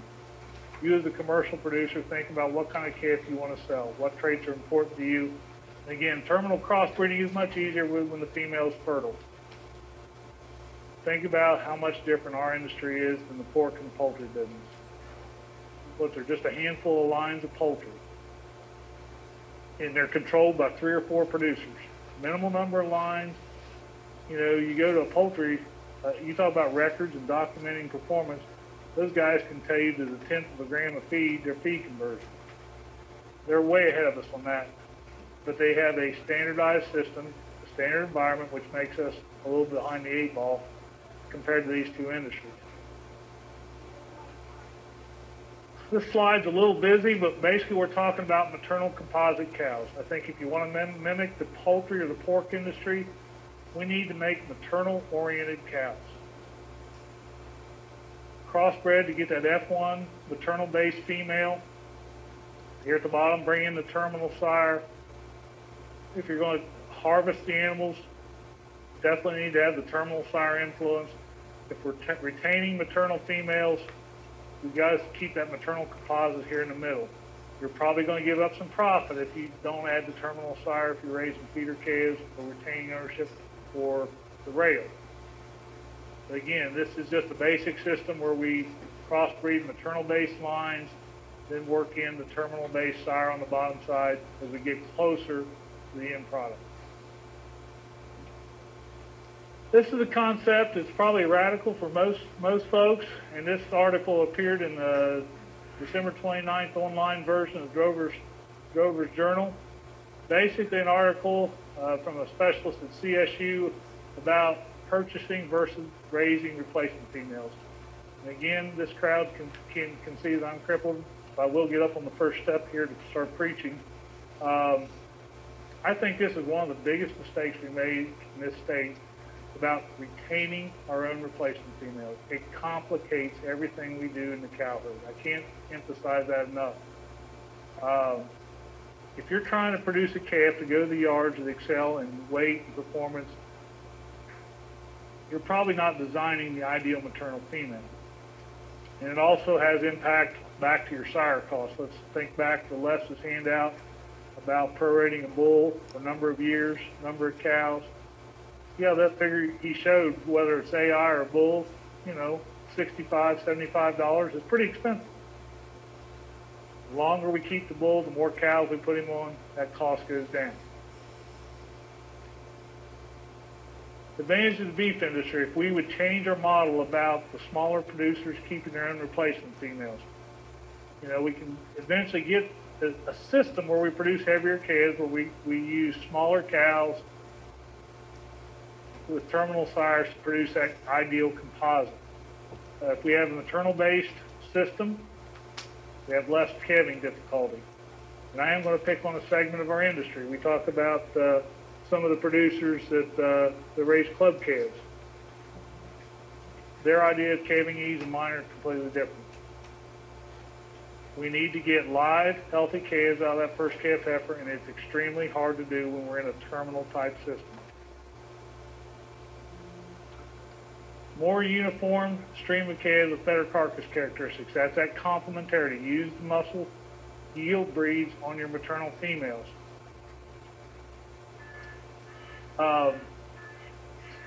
Smaller producers focusing on doing one thing well, and I can't emphasize this enough. When I was younger and more agile, I used to change my own oil. And I pay somebody else to do that now. If it wasn't a demand for that, why would we see so many oil change places in different towns around as you drive through? We don't see that now in the cattle business, but I think there's a real opportunity for producers if they want to specialize and raise replacement females. Numbers are such. I think we have the opportunity to be profitable over several years, but this may be as good a time as any to specialize in how we produce females. We'll go into more detail here on this concept. The notion that breeds should be all-purpose is pervasive but counterproductive. I, as an Angus breeder, am proud of what our breed does.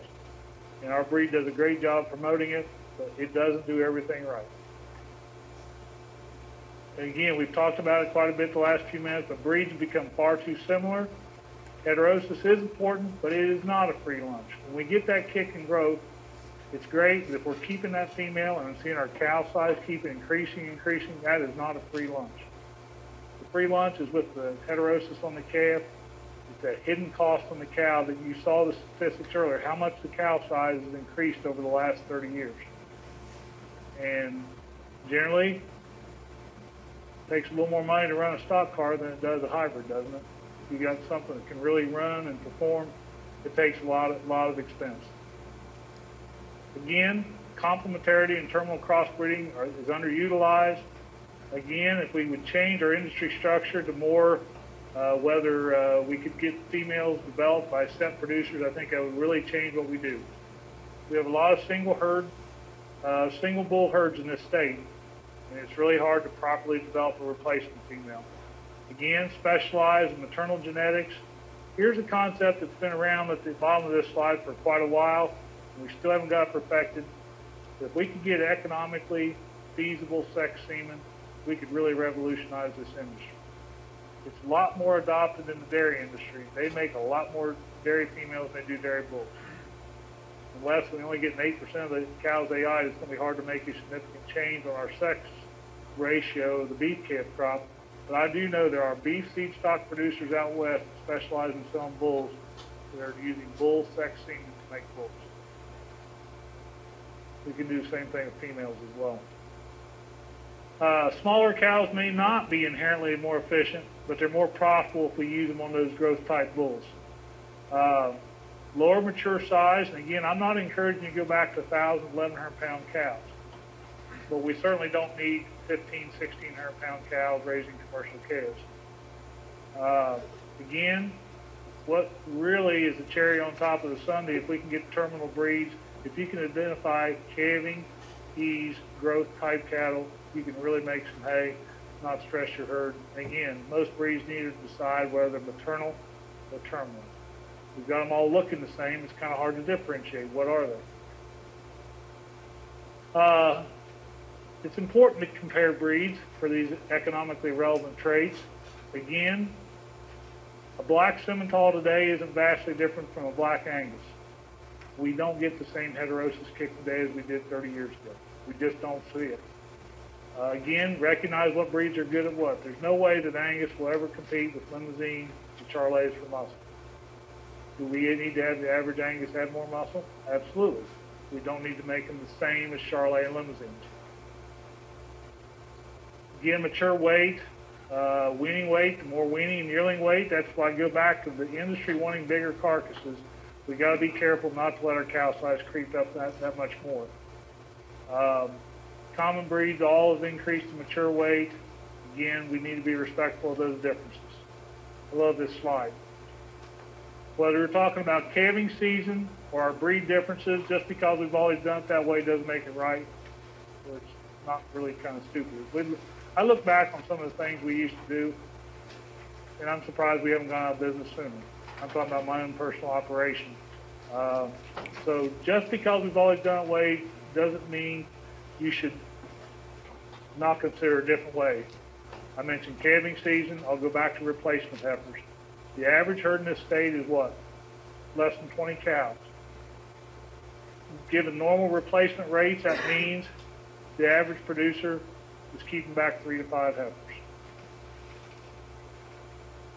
In that scenario, how often do they buy a bull?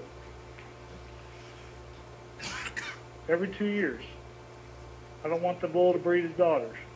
That's another topic for another day. But think about the wisdom of that. If you're going less talking about bull costs, how those increase, and you want to spread them out over a longer time, put them on more cows, don't keep your replacement females. Buy them. Any questions? I know it's late. I think you've numbed them less.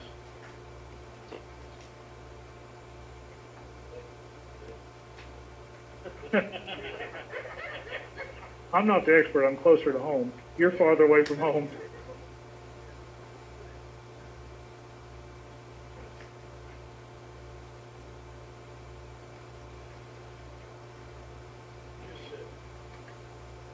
Yep.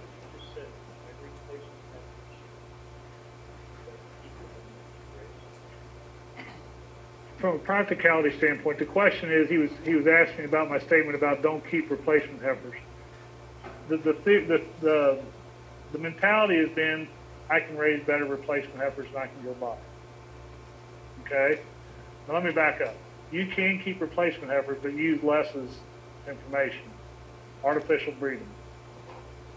And then you can keep the bull. So I guess I stand corrected. I wasn't complete in that analysis. If you want to keep your own replacement heifers and you got that bull that you really like, and you want to, okay, today a bull is going to cost you $25, $100 or more, and you want to keep him for a longer period of time to reduce, go to that chart that Les showed you, AI the heifers, synchronize them. If he can get you 50 or 60% of them bred, Keep the ones you AI, sell the open ones.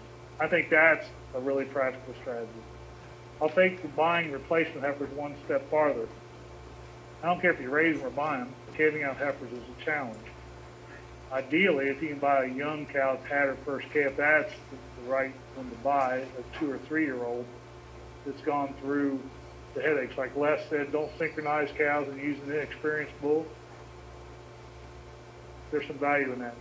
Those females are not easily found. Back to your question about keeping replacement heifers, the average small herd in Ohio is, in a perfect world, from the time that calf is weaned till she delivers her first calf, you should keep that female separate from the mature cows. The first calf, yearling heifer, has to compete for feed resources. Who's going to win that fight, the mature cow or the young growing heifer? You think about all the expenses we rack up in females getting them from weaning. You know, I showed you that slide, how many days it is till we get them to wean a calf. And how many times we come up with an open 2-year-old? That's the high-risk female in any herd. Is the first calf heifer that's dropped a calf. She's not mature. She's still growing. She's starting to lactate, and you got to get her bred back. And if you meet Les's standards, if you keep her on a 365-day schedule, you got to get her bred in less than 90 days. That is extremely tough. And that's why I said what I did about buying replacement heifers. I don't know what the magic number is, but at a point it becomes economically feasible to keep heifers. I'm not sure I can justify it in single digits unless you AI them and you got a way to keep them separate. Question, so are we saying we're on the verge of having one breed? Think about some of the breed advertisements we see, and everybody's got their own spin on it. Sim Angus, Limb Flex, Balancers. They're all trying to do the same thing. We have different names on it, and some have slightly different colors. But are we not trying to morph them towards the middle? I would say that's what we're seeing. And the different breeds, it's part of its survivability. They're trying to promote an aspect of their breed strength to the mainstream producer. And so, yeah, I guess I do think that we're maybe not one breed, but we're certainly morphing to a same type. And I think that at least the take-home message from my presentation is, at least on the cow side needs to look different than the sire side. We need more of the growth. If you want to produce that 600-pound weaned calf, I don't think it's economically feasible to do it with a 15, 1600-pound cow. Use a 12 to 1300-pound cow and breed it to a higher growth type bull. And when you do that, sell the calves. If you keep that female, she's not a true maternal female. That's all I'm saying.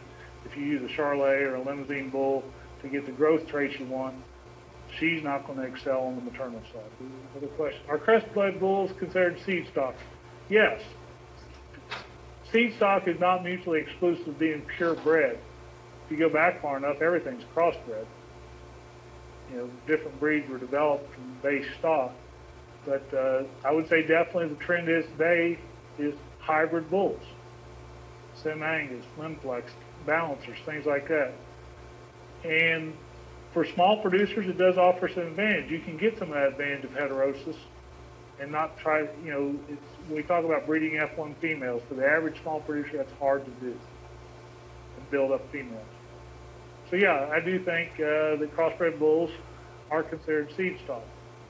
It's not a cleanup bull, it's a natural service sire. Depends on what term you want to use. I mean, hybrids or composites sound much better than crossbreds. But in a sense, they are crossbred. They are structured crossbreds. The Sangrefrutus is a crossbred from 2 different parents, but they have been purified over the years.